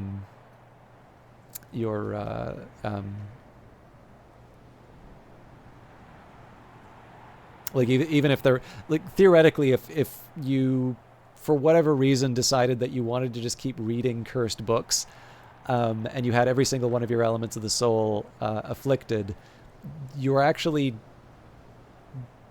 arguably able to do more things in your playthrough than if you have setup like I have, because I only get one use for each element of the soul, whereas afflicted elements of the soul can be reused. Anyways, hopefully that answers the question, if that's what it was. I don't know if you had a question so much as just a comment, but hopefully I've covered as much as I can on that one. But the easiest answer to your situation would be a storm. Like, the storm is just something that the game gives you over time. And you, as long as you're able to get to the house, having a storm and a basket of clean linen is effectively a guarantee to get healthy. All right, so I'm playing the Magnate. I will just caution you here, Lord Gloom, I'm about to write a history in my journal, which... So here's the thing, right? We live in the age where you can try and do something interesting in a game, and then people are going to scream, "No spoilers, no spoilers!" And then apparently we just stop playing games for people or something. I don't know. So technically what I'm getting into is going to be something that would be an endgame item. I will just let you know that there's about 150 different endings before the Lighthouse Institute. I will probably not be... I'm not going to be doing a conventional Book of Hours ending with this history anyway. And unless you're playing as the Magnate, I happen to know the choice that I will be making is one that you actually don't have access to. So, you know, fair warning to anyone who's absolutely like, I must have zero knowledge going in which case, presumably you're not watching Twitch channels. But I'm now at the point where I've decided what history I'm going for. And ultimately, my decision here is going to be, I'm largely going to be explaining my own idiosyncratic choices for this playthrough and this character, as opposed to some broader explanation. So my view here is that this is borderline not even counting as a spoiler, but I also appreciate that my attitude to spoilers are probably looser than most people's, so I figured I wanted to get that disclosure out of the way. So, quite a while ago, we were talking about a choice between... So we were deciding on on an ending where we talk about the city unbuilt. And ultimately, I needed to decide between Noon and Ys. And I'm kind of combining a few different influences that I have here. So there's this idea of sort of finding this rest, this conclusion, this ending, right? The... give me silence, give me peace, give me the peace of snow. And whenever we see references to Ys, we very often see sort of, you know, strike the hours, a bell, things to be sort of feared. Whereas Noon almost sort of seems to be this place where a number of people sort of retire. And so personality-wise, there's a slight bias towards Noon in terms of all of the different descriptions. But on top of that, over the course of the playthrough, we've actually had a number of individuals who are now fearful of Ys. And so what I've encountered with the types of people that I've been talking with in the library also sort of seem to have been pushing us away from that particular choice. So there are a few other main indicators here, but ultimately the idea of founding the city unbuilt in Noon seems both consistent with my individual character, but also in terms of how we've been observing the outside world and the different interactions that we have. It also just seems a little bit more consistent with what's being described in my Tree of Wisdom, what I've been helping people moving towards, and ultimately what I've been discovering with these various entities. And so I need to make sure I get the... I believe this is a sky...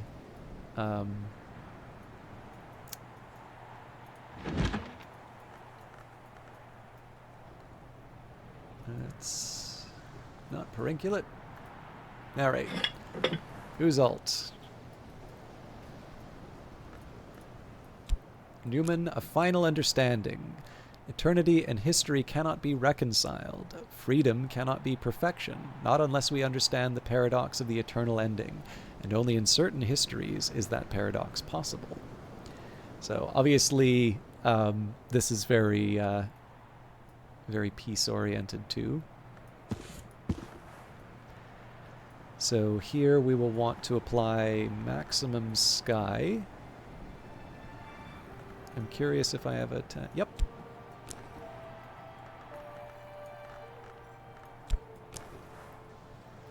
Magnate victory. The city unbuilt will rise in noon. I found my peace. This will be the last city on Earth. When it passes, so will the world. When the librarian records a history, even the hours take note. Making this decision cannot be reversed. It will begin the end game. There's also not a Magnate victory. This history is my last and greatest work. This will be the last city on Earth. When it passes, so will the world. But here we're going to go for the Magnate. Now, maybe for the interests of completeness, I don't actually have another Uzalt, so I'm going to take a second here and see if I can maybe craft one of those while we're doing other things. I think maybe purifications and exaltations. Nope, that's... Is that... No, that doesn't seem right.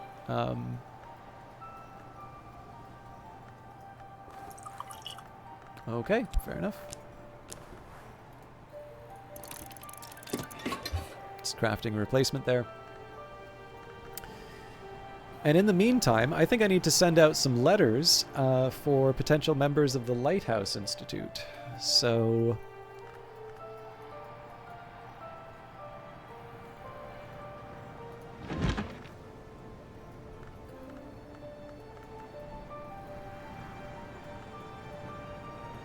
Hokebald wants me to write him an Orpiment Exultant.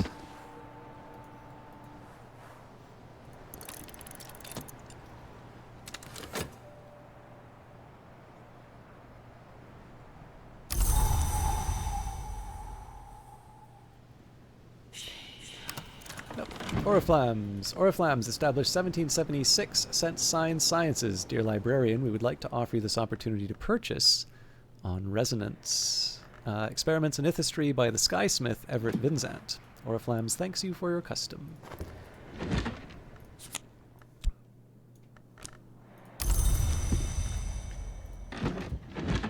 Okay, next up, Schaller.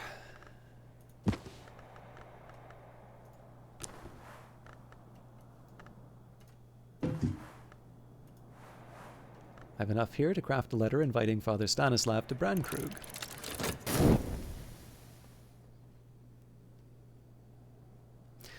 I think Douglas Moore also counts as a potential Secretary Vigilant, but we also have a candidate in Arthur Moore. So I'm going to have both around, and we'll maybe make a decision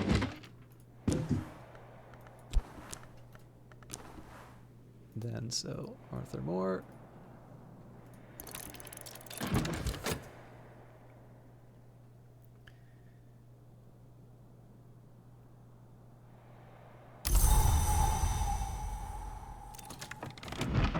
So we also inspired Yvette. She was one of the encounters that suggested to us that Ys may be a difficult option.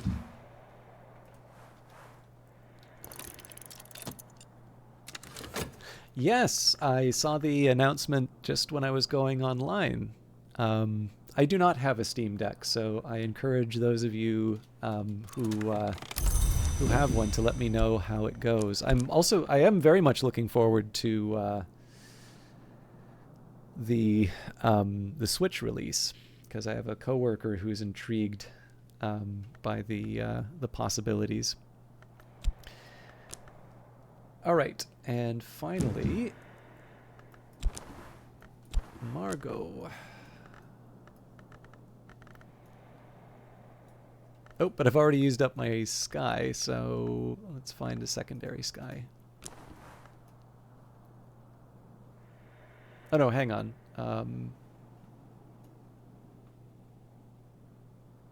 Morgan's Grail.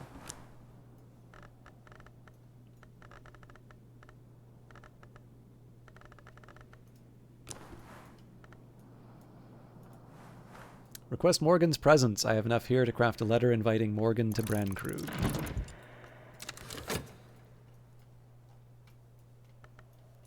I'd love to know how Cultist goes for you.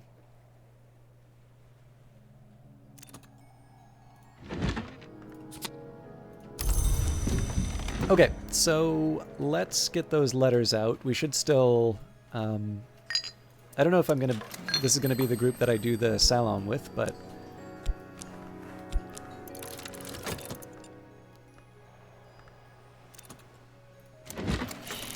It is written, you have recorded a new history. Bring it to Earl Brian's field in the season of Numa, and the hours will bear witness. My history. I've recorded a history in which Noon is the site of the city unbuilt. Through the Newman, a final understanding. Take your journal to the tree in the season of Numa if you choose to end the game. History is not what happened, it's what's known to have happened. You made a decision that will change the world's course. Bring your journal to the tree in the season of Numa. We're not doing that, by the way.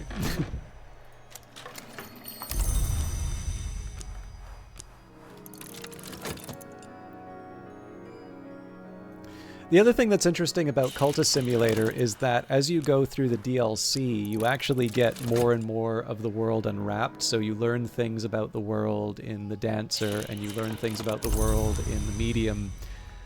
And all of them, right? Like, I'm partial to the Priest, but I think I learned a lot more about the Carapace cross between the Dancer and the Medium legacy. And then Exile is basically like Cultist Simulator 1.5. It's a completely different game in some ways. So it's very rewarding to, once you sort of feel like you have a bit of a grip on things. I know, like, it's been a while since Book of Hours has come out, so I know a lot of people have encountered this world and now have their own views, which I think is kind of neat. But, I'm always going to bear the stamp of my origins in the sense that I came to Cultist Simulator from its early prototype. Not the JavaScript prototype, but the first Unity prototype was the one that I had first played, and I really latched onto it. But I latched onto it as sort of a set of game mechanics as opposed to really engaging with the world. And of course, I've now since come to really appreciate the world, and I've often thought it's one of the rare cases where I've ever thought about modding, both in terms of Cultist Simulator itself, but also modding existing games.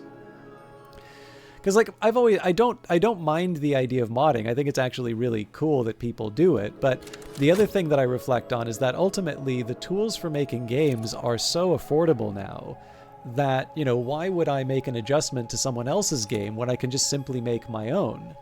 And yet I've often felt like even a strategy game like Old World, to be able to just add this layer of secret histories to something like that, I think would be very, very interesting. Oswin, how are you doing? We've made our determination. Do you want to know the determination that my magnate has made? I'm also about to start filling out the ranks of the Lighthouse Institute.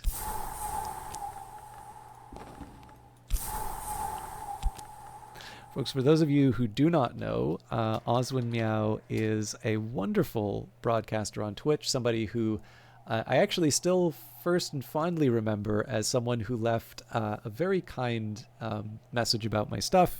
It was actually at a time. So every once in a while, I get just nasty comments on YouTube or that. Like, there was one guy who basically said, "I feel like I was catfished. You talk too much." Blah blah blah. And it's like, stop watching. That was my response in the comment. But like,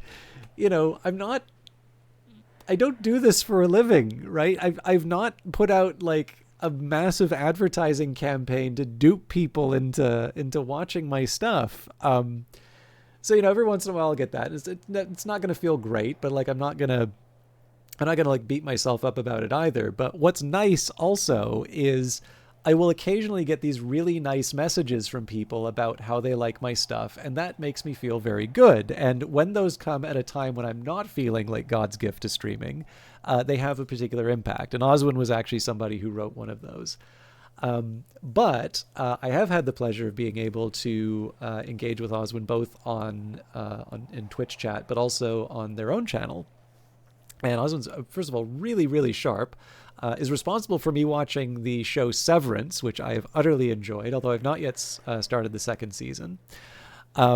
But I think one of the things I will say about Oswin is that she may be quite quiet, but if you catch her on the right topic, you are going to encounter a very, very thoughtful broadcaster who will leave you sort of reflecting on your prior assumptions of certain things. And I think one of the things I've enjoyed the most about her Book of Hours streams is the willingness, regardless of whether or not it's quote unquote good for streaming, to say, I'm interested in this and I want to learn it and I am going to just figure this stuff out. And to me, those are, like, I'm not just trying to be nice. I will absolutely say Oswin is my favorite streamer to watch play Book of Hours. And I very, very rarely watch Book of Hours streams. And it's precisely because of the willingness to do that. Because to me, that is the heart and soul of this game. That is why it is worth playing. And to see someone go through that process of discovery,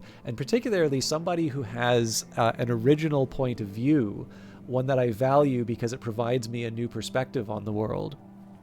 It is a very rare opportunity to be able to catch that, and that is one of the biggest reasons why I like watching Oswin stuff. However, I will also say it's not just Book of Hours. So I was enjoying watching Oswin Meow play Sea of Thieves, which I know they put.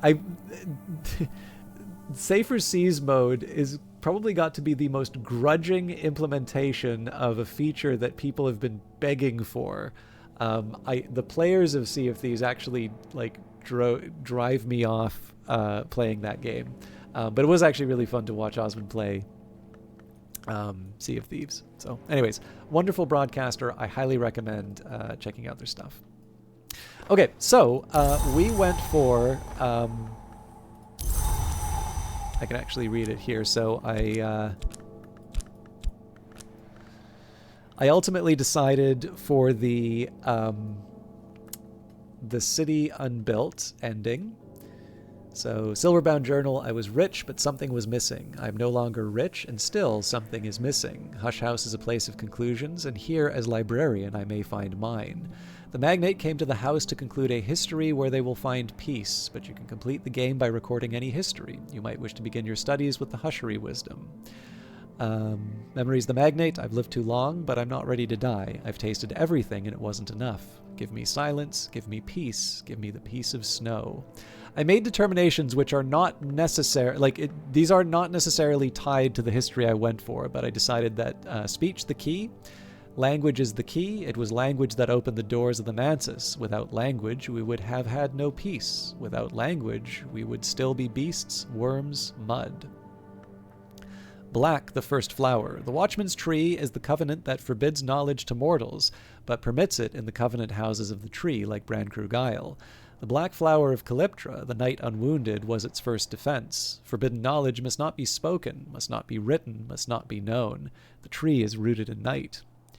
You know the journal is your character. However, you can do any you can do any ending that you choose, and there are specific endings for specific legacies. So I'm not tied to doing magnate endings if I'm not interested in doing magnate endings. But if you have the Silverbound Journal, you will have the Silverbound Journal throughout the game. But the determinations are in fact a way you can sort of weave the endings to whatever you want. We came from nowhere. The Thriddage kind of the Carapace Cross dreamed themselves out of black glass to be their own monarch. If we inherit the empty throne, we dream ourselves into every night to come. And Horned Axe the oldest. The Horned Axe bears two blades, permits passage when passage is to be permitted, waits at the threshold. The Horned Axe, who forbids contradiction, is the oldest hour. Other hours might seem older. They are not older. And the history, my history. I've recorded a history in which noon is the site of the city unbuilt. Through the Newman, a final understanding. So you may recall a final understanding, Oswin, from Towards a Fundamental Aesthetic, 2nd edition, or The Refinements of Light. Julian Cosley had never wanted or expected to write a 2nd edition of his masterwork. And this was the one with the very amusing description of his revisions.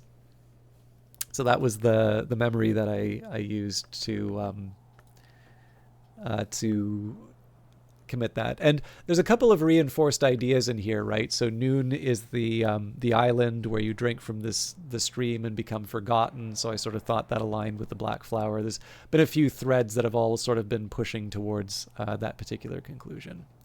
But the time has come to found the Institute. The Curia of the Isle is long gone. Once it helped preserve a little knowledge and a kind of safety here in Brandkrug, and establish the position of librarian. Rowena, secretary persistent of the Curia, a complex entity who has long protected Hush House, is both exhausted and compromised, and so it's time for the librarian to return the favor and establish a successor to the Curia. Help visitors to pursue their goals and develop their agendas. When you found 6 suitable candidates inspired by agendas, you can suggest they found an organization that's a worthy successor to the Curia of the Isle. So here we have the Silverbound Journal. We'll add that to the records. So our treasurer. The treasurer would be responsible for the Institute's finances. This would be a good excuse to ask for an initial endowment, so they should be wealthy.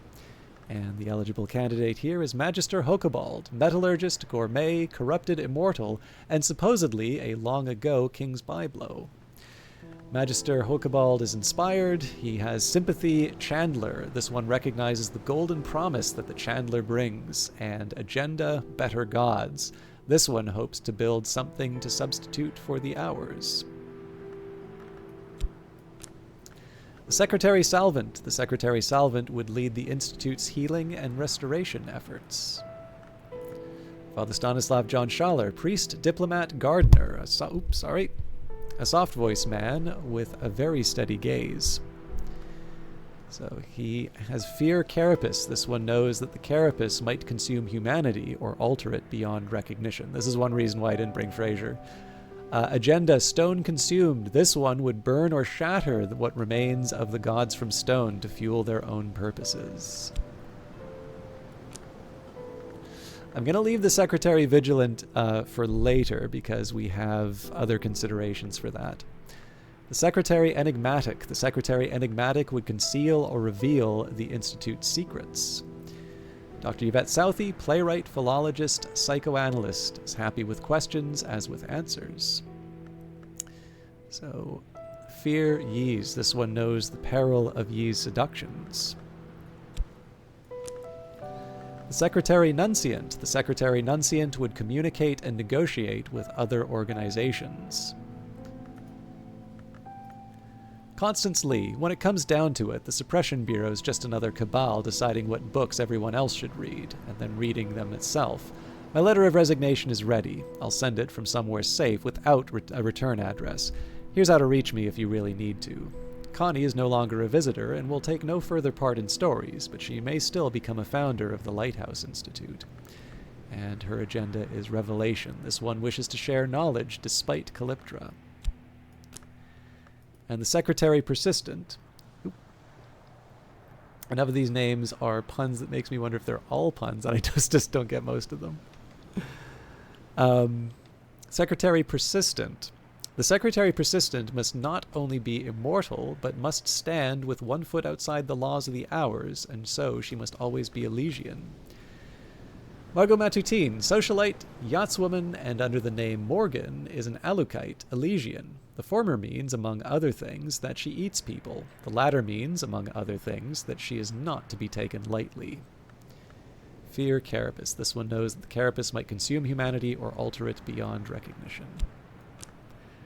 And finally, the Secretary Vigilant. The Secretary Vigilant would ensure the Institute's safety. So we have D.I. Douglas Moore, Detective Illuminate of the Suppression Bureau, a stoic but weary fellow. His dearest wish is to move to Chingford and grow roses, but the buggers won't let him retire. So he has a fear of nowhere. This one understands the all-consuming horror of the gods from nowhere. And agenda secrecy. This one is aware of the perils of knowledge and the benefits of Calyptra. And we also have Lieutenant Arthur Thomas Moore, who is... I thought we had somebody else who feared nowhere, but seems like I'm wrong. Lieutenant Arthur Thomas Moore, hero, pilgrim, traitor. He'll always be a soldier, but never again can he only be a soldier. And in this case, he has a fear of devourers. So, does anybody have feelings on this? Because there is a side of me that actually I really like the idea of D.I. Moore as the Secretary Vigilant who ensures the Institute's safety. However, he wishes the agenda secrecy, and I think that's going to conflict with the agenda revelation. I could also just save before we commit all this stuff, but maybe I'll just do that for safety.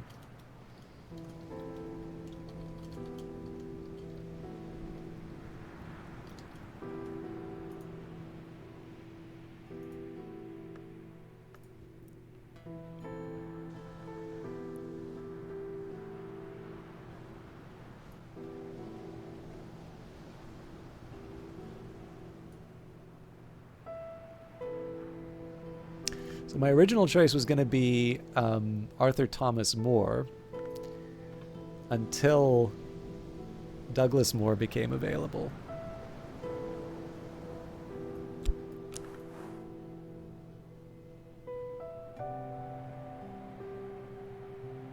Interesting.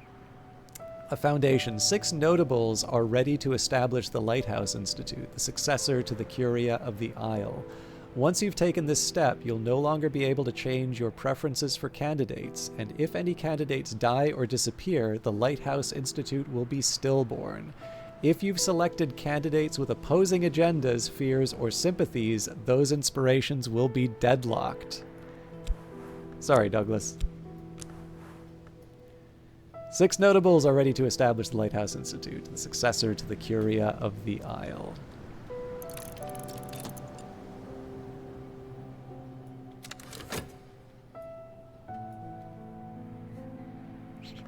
All of you, you have to promise you will not die.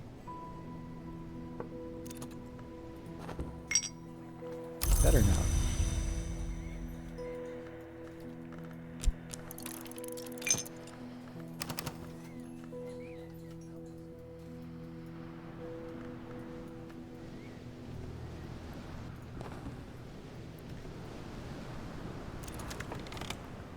These are the 6 founders. They are almost ready to inaugurate their institute. The 7th, unacknowledged, is the librarian. To continue, place your journal in a hush house room with all 6 founders. Place your journal in the lighthouse to summon them quickly.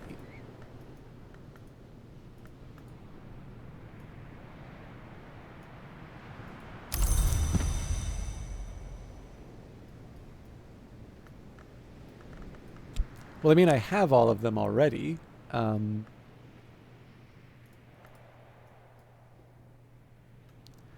I'm wondering if the idea here is I just gather them for a I mean, it wouldn't hurt to just gather them all for a salon anyway. But I don't think I'm going to be able to... Okay, I mean, obviously I've been going quite late, but let's actually see what happens. We should probably have them all for a salon anyway.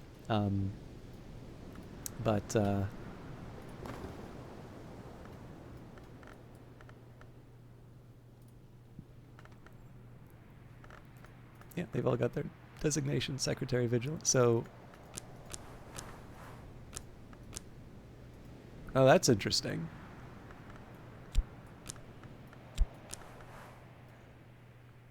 Ready for the Institute's inaugural meet. Oh, once you've assembled all the founders, ensure the room contains refreshments to eat or drink, as well as your journal. Okay, no, I've got a plan. We are going. We're going all out. I'm cooking the best of everything. It feels appropriate that we're doing this in the refectory. So let's plan it. Institute. So Hokabald.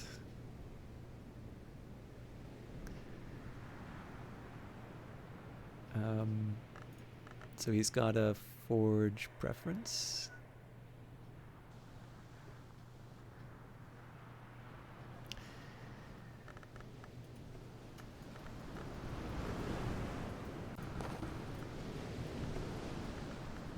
The founders agreed that when the time was right, they'd return to Hush House. Perhaps that time is now. Place your journal here to invite the Lighthouse founders to the house.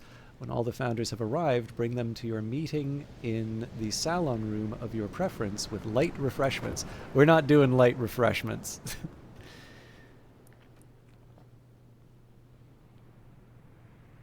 Okay. Lantern for Thomas More.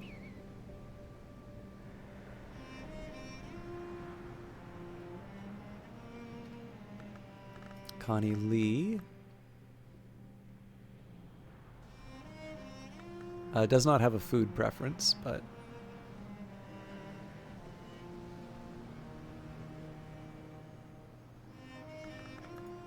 Schaller.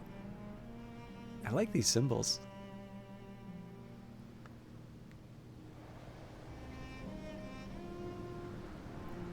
Art.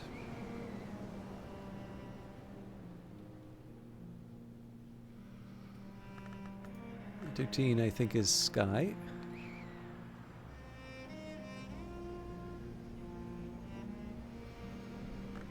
And Southie, I think, was Moon. Oh, nothing.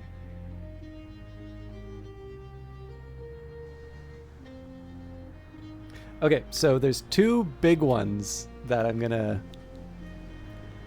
go for. So the time has come to serve the King's Luck Pie. Thyrza Blake always insisted on calling it the Great Pie of Power, to the lasting annoyance of her peers. They are not letting me put the Great Pie of Power in place.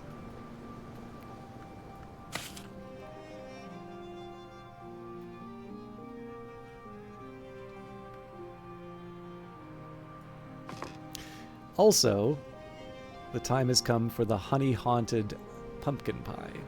Harvey Hattington, perennially suspicious of the Blumberende kind and their cuckoo honey, nevertheless championed pumpkin pie made with cuckoo honey as the herald of savor. This actually counts as a pudding or a main.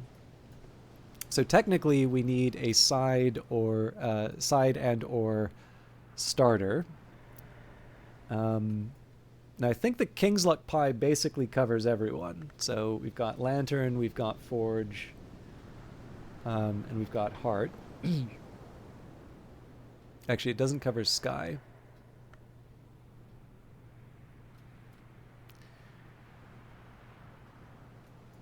So I'm going to take a quick second to consult my food list. So the egg croquettes would be the highest Sky that I can put. They also count as a side dish, so I am actually inclined to do that. I'm curious if I can use the Pilis oat bread on that. We've been saving it for so long. Ah! Make egg croquettes, a side dish with Edge, Forge, Heart, Scale, and Sky. All right. So that's the side taken care of. By the way, I'm doing this purely because I can. This is absolutely not... It says light refreshments, not like go to town on this. But it's the first meeting. We're doing this right. Ooh. Molio Ju. Yeah, we're putting you in there. That's the moon. This has been called Moth but Delicious, but perhaps we will all be in the end.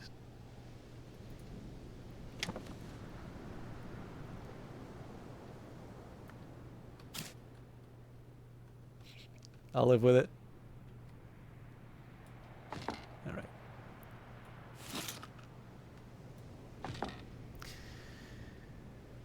So, I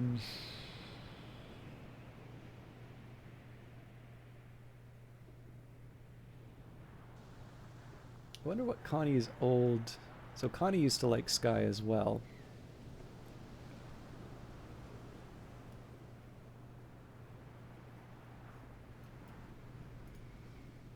I feel like a cold pheasant with grape salads. Not a bad option.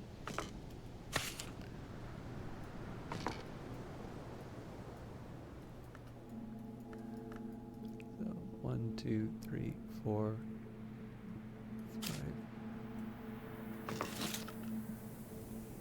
So ideally there's a 6th, and that can be just anything at this point. Blackberry sponge cake, apple pie, pear pie, pumpkin pie. I think there's a kedgeree waiting out here. Yep.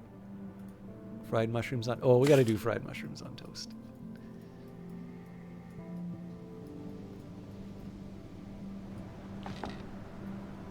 All right, let's think about drinks.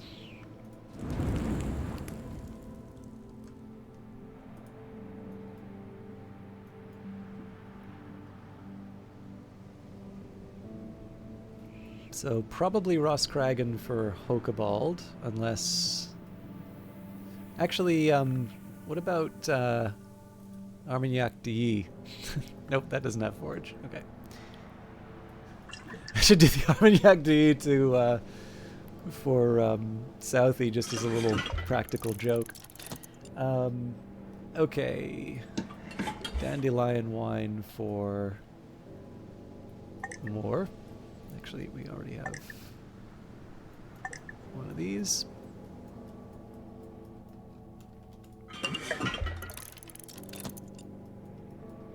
Connie Lee would have wanted Sky in ye old days, so she'll enjoy some tea. I don't think we have any alcoholic Sky drinks, so...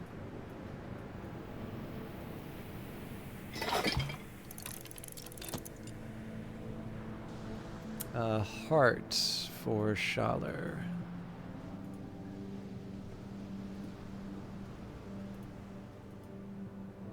Schloss Jennings, maybe?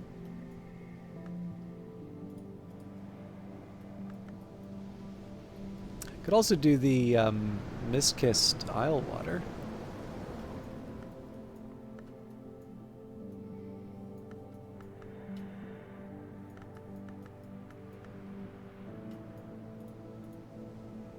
Yeah, Schloss Jennings will do.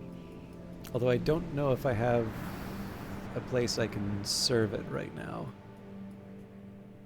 I think all my serving stations are currently occupied. Okay, I'll need another Sky, so I'll pour another Blue Crown. I will when it's ready. And Moon, that's not Armagnac d'Y. Although I don't think we're covered by any of... Actually, maybe I'll have to.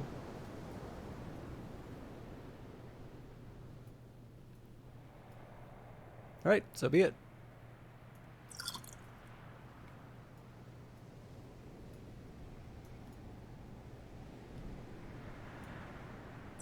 Sacre bleu. Also, I better have room for my journal.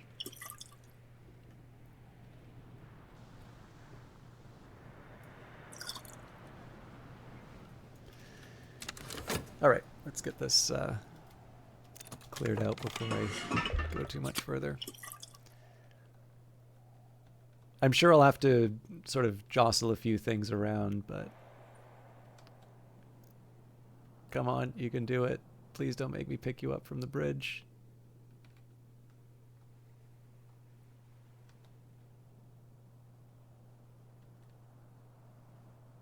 I saw it hanging on the ledge just a moment ago. Okay. Oh, there we go. Sure.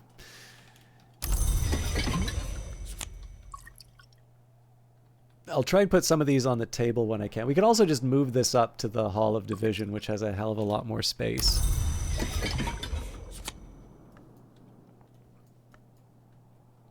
But, I don't know, there's something kind of nice about the refectory. Okay, so another Blue Crown, which is a shame because those are actually kind of big.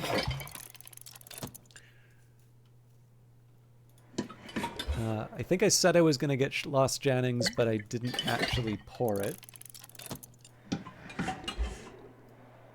Yeah, and we have 4 of these. Okay, so we're just waiting the 56 seconds to make the egg croquettes, and we're good.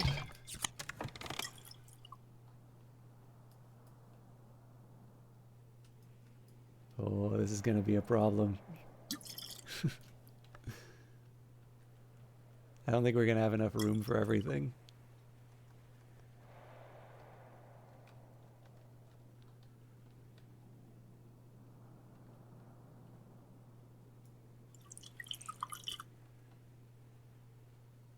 Yeah, so I definitely can't.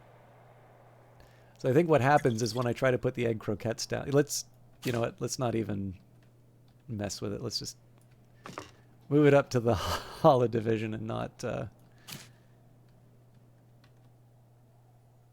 have to play around.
Okay, now we wait.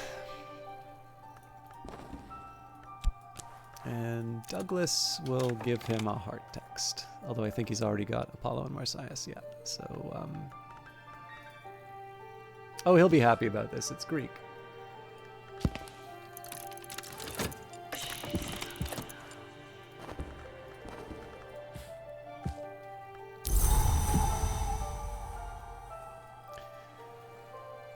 So I'll follow up on Resonance later. I think our priority right now is the Lighthouse Institute.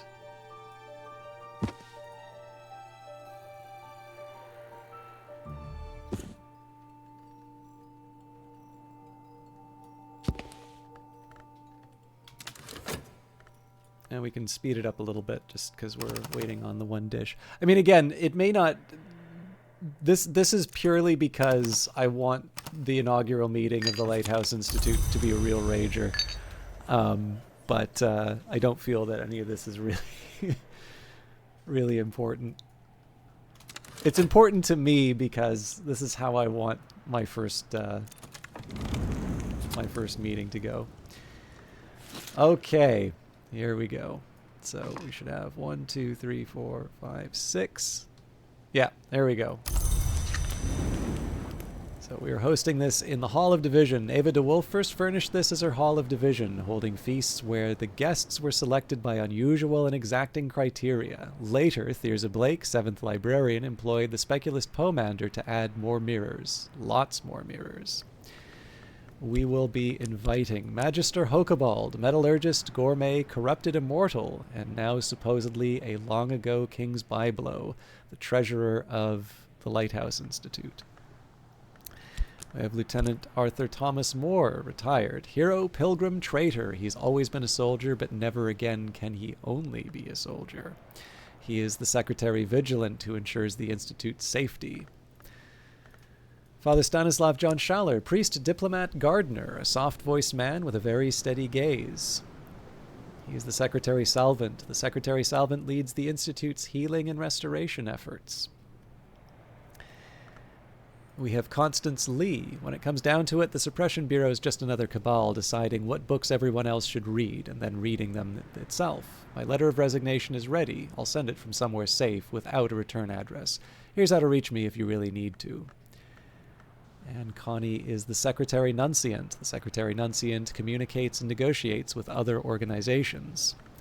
Dr. Yvette Southey, playwright, philologist, psychoanalyst, as happy with questions as with answers, is the Secretary Enigmatic. The Secretary Enigmatic conceals or reveals the Institute's secrets. Mademoiselle Margot Matatine, socialite, yachtswoman, and under the name Morgan, an Alucite, Elysian. The former means, among other things, that she eats people. The latter means, among other things, that she is not to be taken lightly. The Secretary Persistent is ultimately responsible for the Institute's continuity. They will be enjoying. Egg croquettes, come for the crunch, stay for the nourishment. Cold pheasant with grape salad. This was the sort of dish you might expect to find for a late supper after the theater or halfway through a ball. Arbella Boxer. Fried mushrooms on toast. You can do great things with these with a simple white sauce and with black pepper, but sometimes you're just hungry. Moli au jus. This has been called moth but delicious, but perhaps we all will be at the end. The centerpiece, the King's Luck Pie. Thyrza Blake always insisted on calling it the Great Pie of Power, to the lasting annoyance of her peers. And the honey-haunted pumpkin pie. Harvey Haddington, perennially suspicious of the Blumrende kind and their cuckoo honey, nevertheless championed pumpkin pie made with cuckoo honey as the herald of savor. And of course, the final thing that we need, we'll keep the journal. What? Can I not just put that on the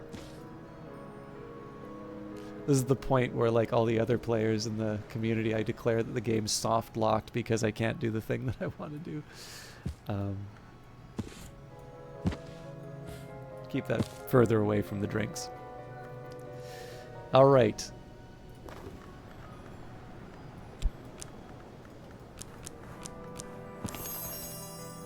Ooh, the Institute's mission uncertain. Okay, so Institute's mission uncertain. After hours of argument, we were unable to settle on to a specific mission beyond to keep all mortal kind from the rocks of eternal night.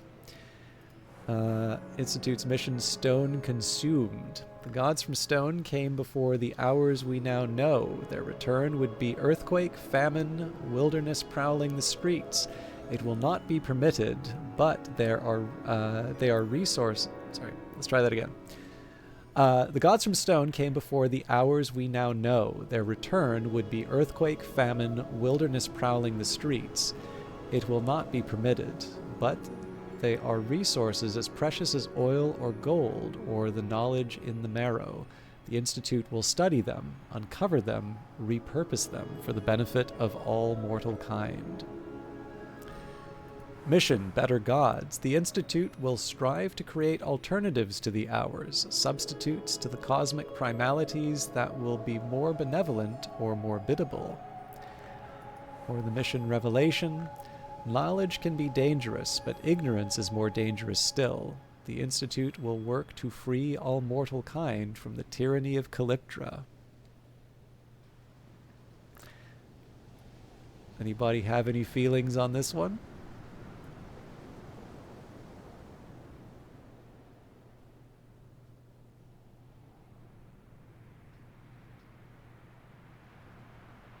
I definitely want to do a few different rounds of this because there's a few different institutes I want to found now.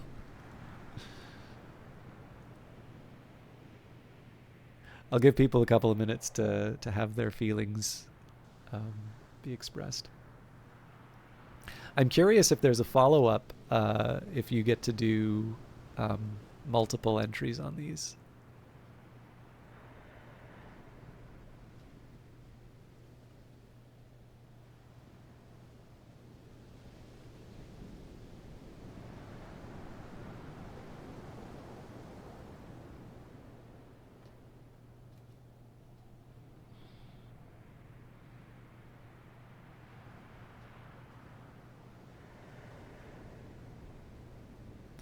All right, I think I actually kind of like the fact that it also automatically went for Revelation when I went on there, so we will choose the mission Revelation. Knowledge can be dangerous, but ignorance is more dangerous still.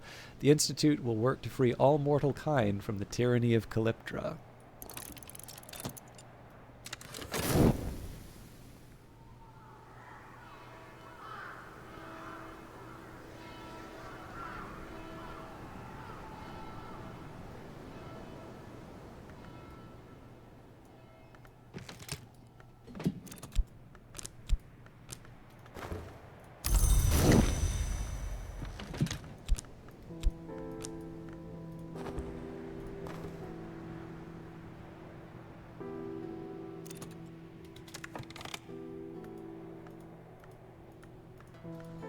Nope, they're all still here.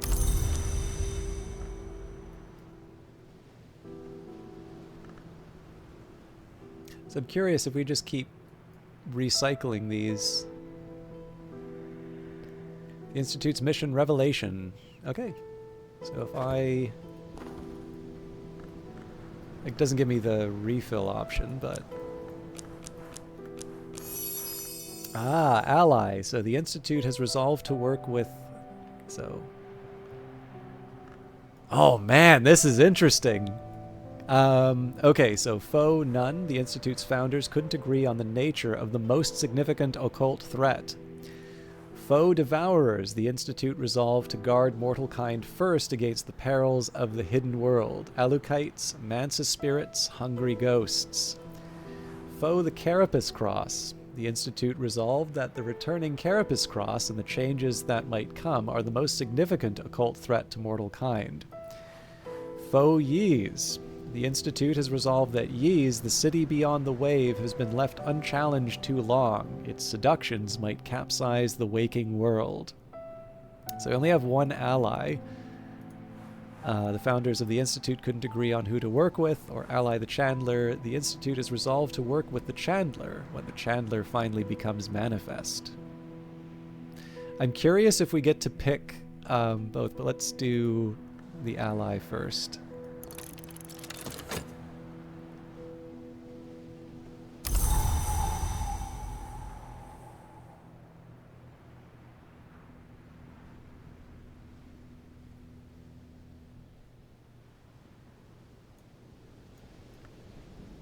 So this is kind of interesting because what I could do if I had founded the Lighthouse Institute, I could continue to do further stories with these characters and get additional options.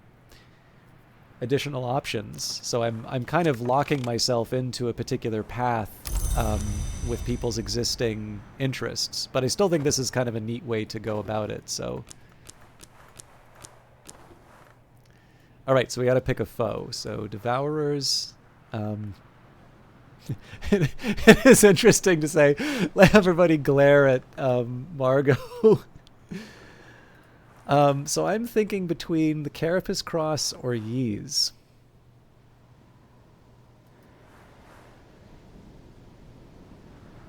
I think we'll go Carapace Cross. The Institute has resolved that the returning Carapace Cross and the changes that might come are the most significant occult threat to mortal kind. I don't actually quite feel this, but I feel it would be inappropriate to do Devourers, and I'm not quite sure. Not quite sure Ys is the right option for me here either, even though I do have someone who fears Ys.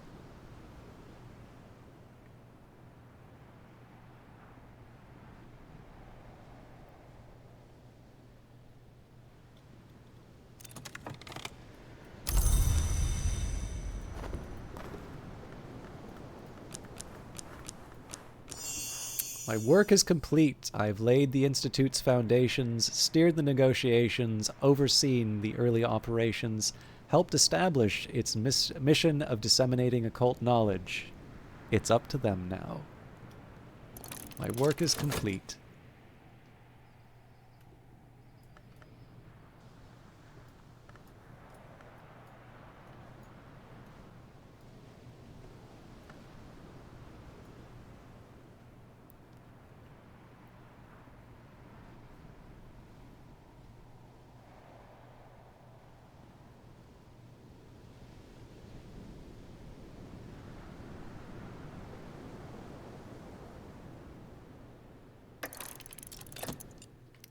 Across the wake they come. I founded the Lighthouse Institute with an uncertain course through the world. The Lighthouse Institute Revelation. The Institute at its founding resolved to undermine Calyptra. Its founders never guessed how successful they would be. The war in the sun brought an end to the established order. With so many hours uncounted or fled, with the horrors of the old spirits and the new weapons ravaging Europe, with the gleam-touched ministries rising in the east and the glory-crowned incorporates of the west, the laws of secrecy crumbled. The Institute set itself to guarding knowledge and guiding its seekers. And the center of that endeavor remains, of course, Hush House, where the librarian, as always, keeps their solitary counsel. You have founded the Lighthouse Institute. Its motto, every lighthouse needs a lamp at the top of and rocks at the bottom.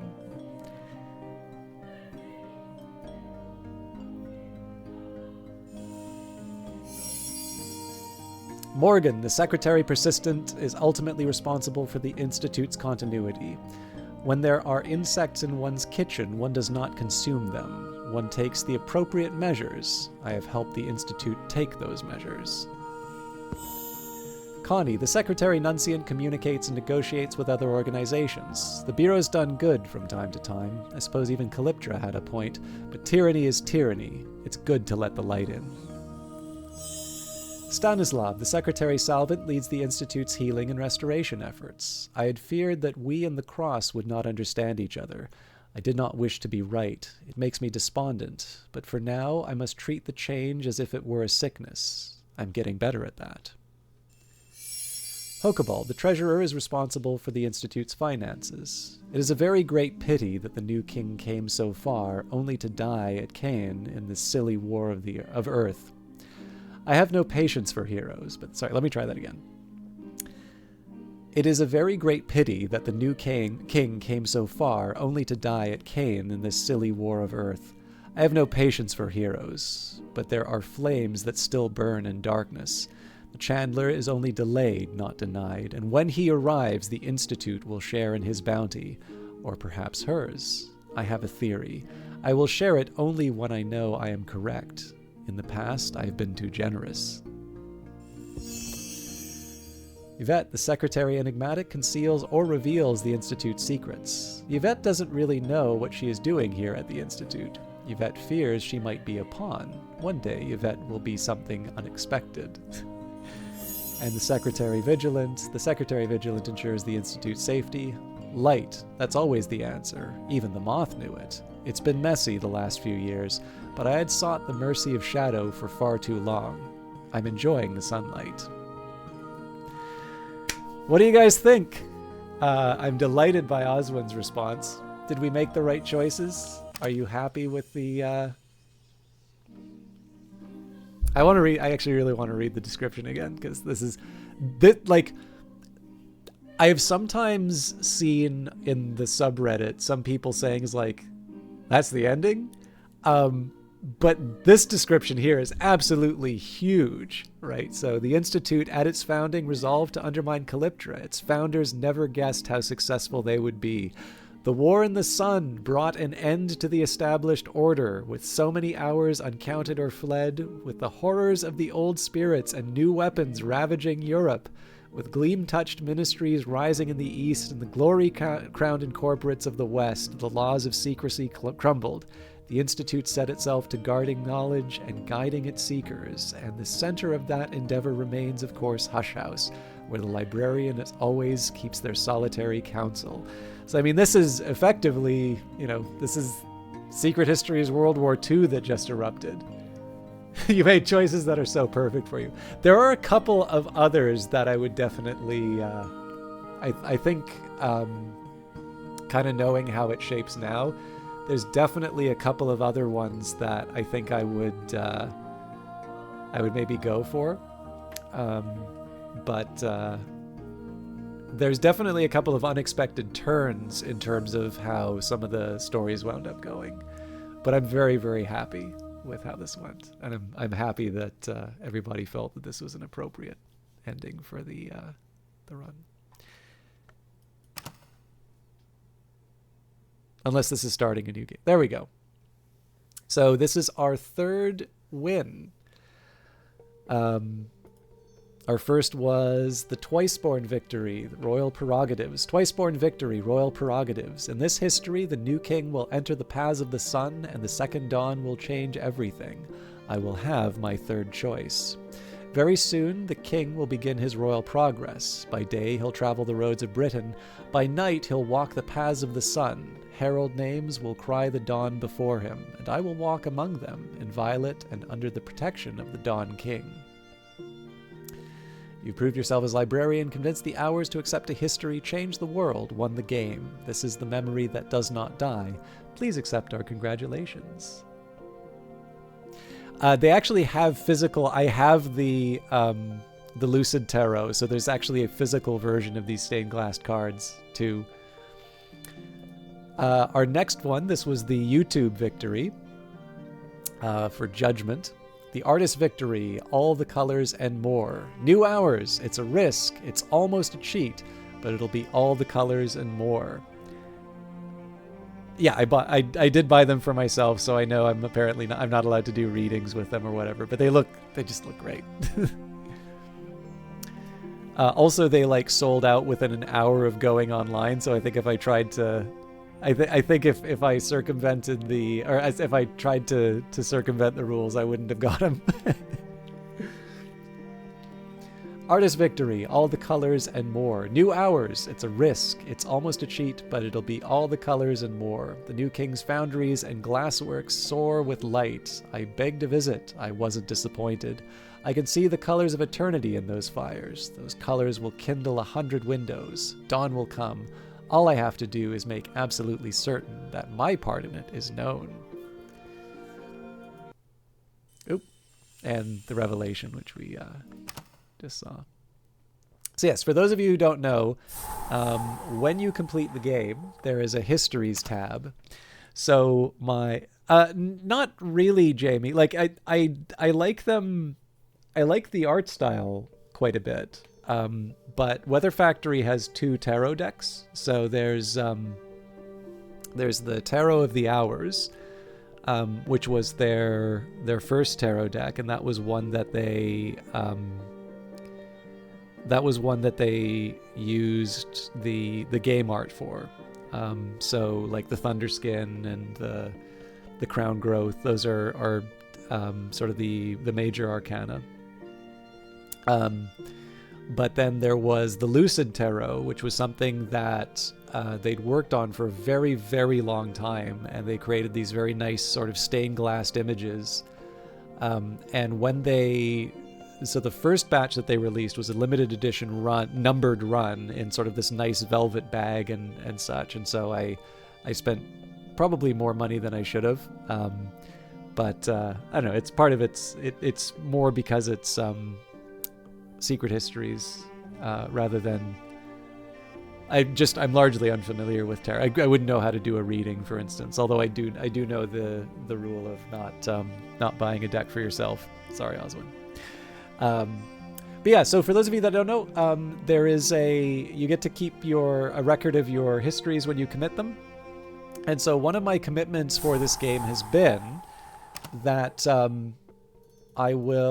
so every save that I have here, I'm going to delete a bunch of these just because they're out of the, they're for the stream. So actually let's go all the way back and see the earliest date for one that's marked ST.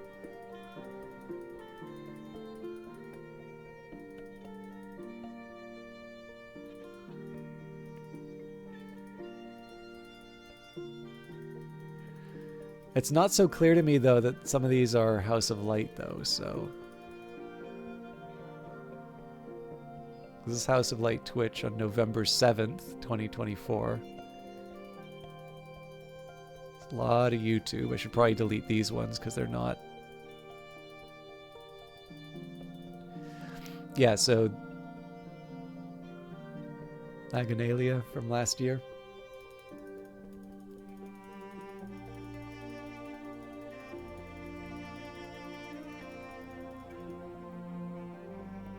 Yeah, at the very least... Oh, wait a minute. That's not November, that's July 11th.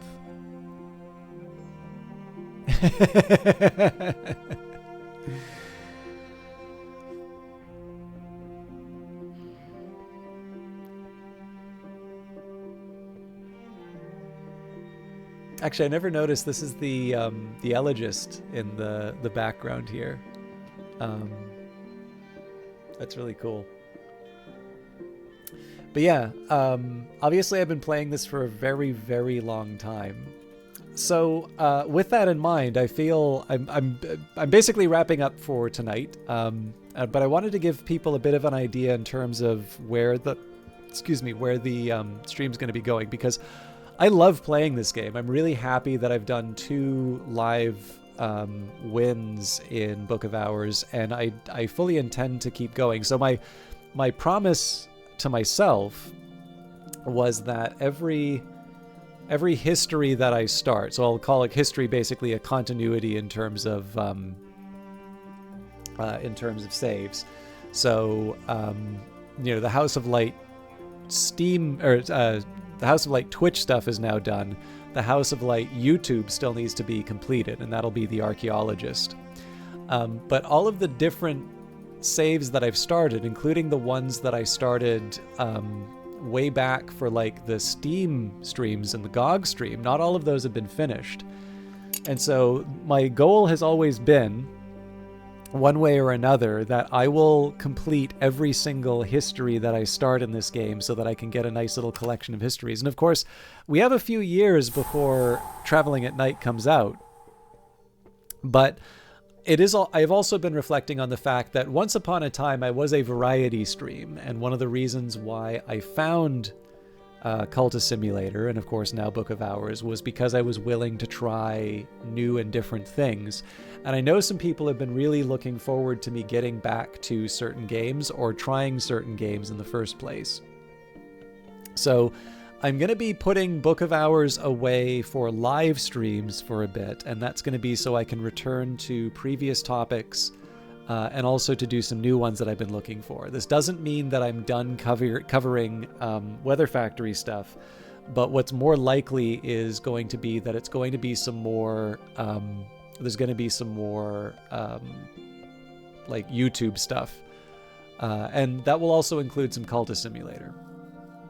For this broadcast, I'll still be streaming Monday, Wednesdays, and Fridays, but I'm going to be catching up on some of the things that have been undone, and there's 2 sets of things that I want to do. One, I'm going to want to I'm going to want to catch up and finish a few games that I started. I think there's going to be some people who've forgotten that I've actually played some of these games. And then there's going to be some brand new games that I'm looking forward to doing. I will say that I have a few CRPGs that I'm looking to do, which I think people will enjoy. And then there's some things that are totally out of left field that I think people will be interested in as well.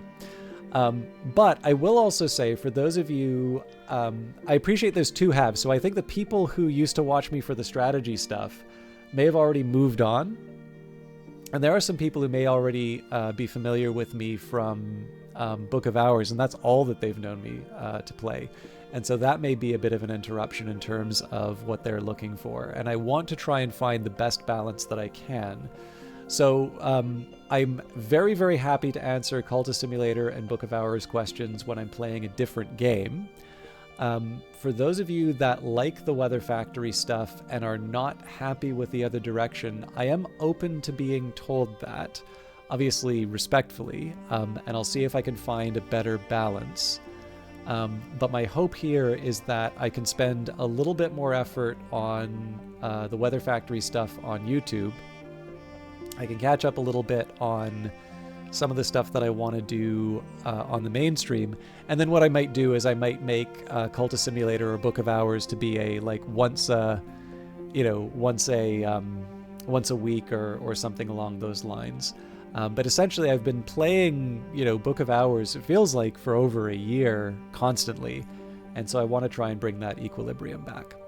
But with that in mind, I do want to say thank you for everybody for watching and coming along on the journey of the founding of the Lighthouse Institute, my first run through the Lighthouse Institute. And finally, we should give credit where credit is due. Book of Hours and the House of Light expansion are by Weather Factory. Design, writing, and coding, Alexis Kennedy. Art, production, and marketing by Lottie Bevan. The Collaborators, additional coding by Roman Loskudov, Knights of Unity, FRGM. Additional art by Adrian Degan, Clockwork Cuckoo, and Catherine Unger. Music by Maribeth Solomon, Brett Barkman from Mickey Mar Productions Limited, RIP Mickey Erb. SFX by Sound Cuts. My apologies to the localization people. Special thanks to all our beta testers, Riley Lebrecq for Steamworks.net, Fingal's Coffee on Trafalgar Road, Johnny Coughlin, Mark Lewis, Alex Tuddy, Anna Poulter Jones, PK and Sonia, Matt and Taz, Sulo, and Chi.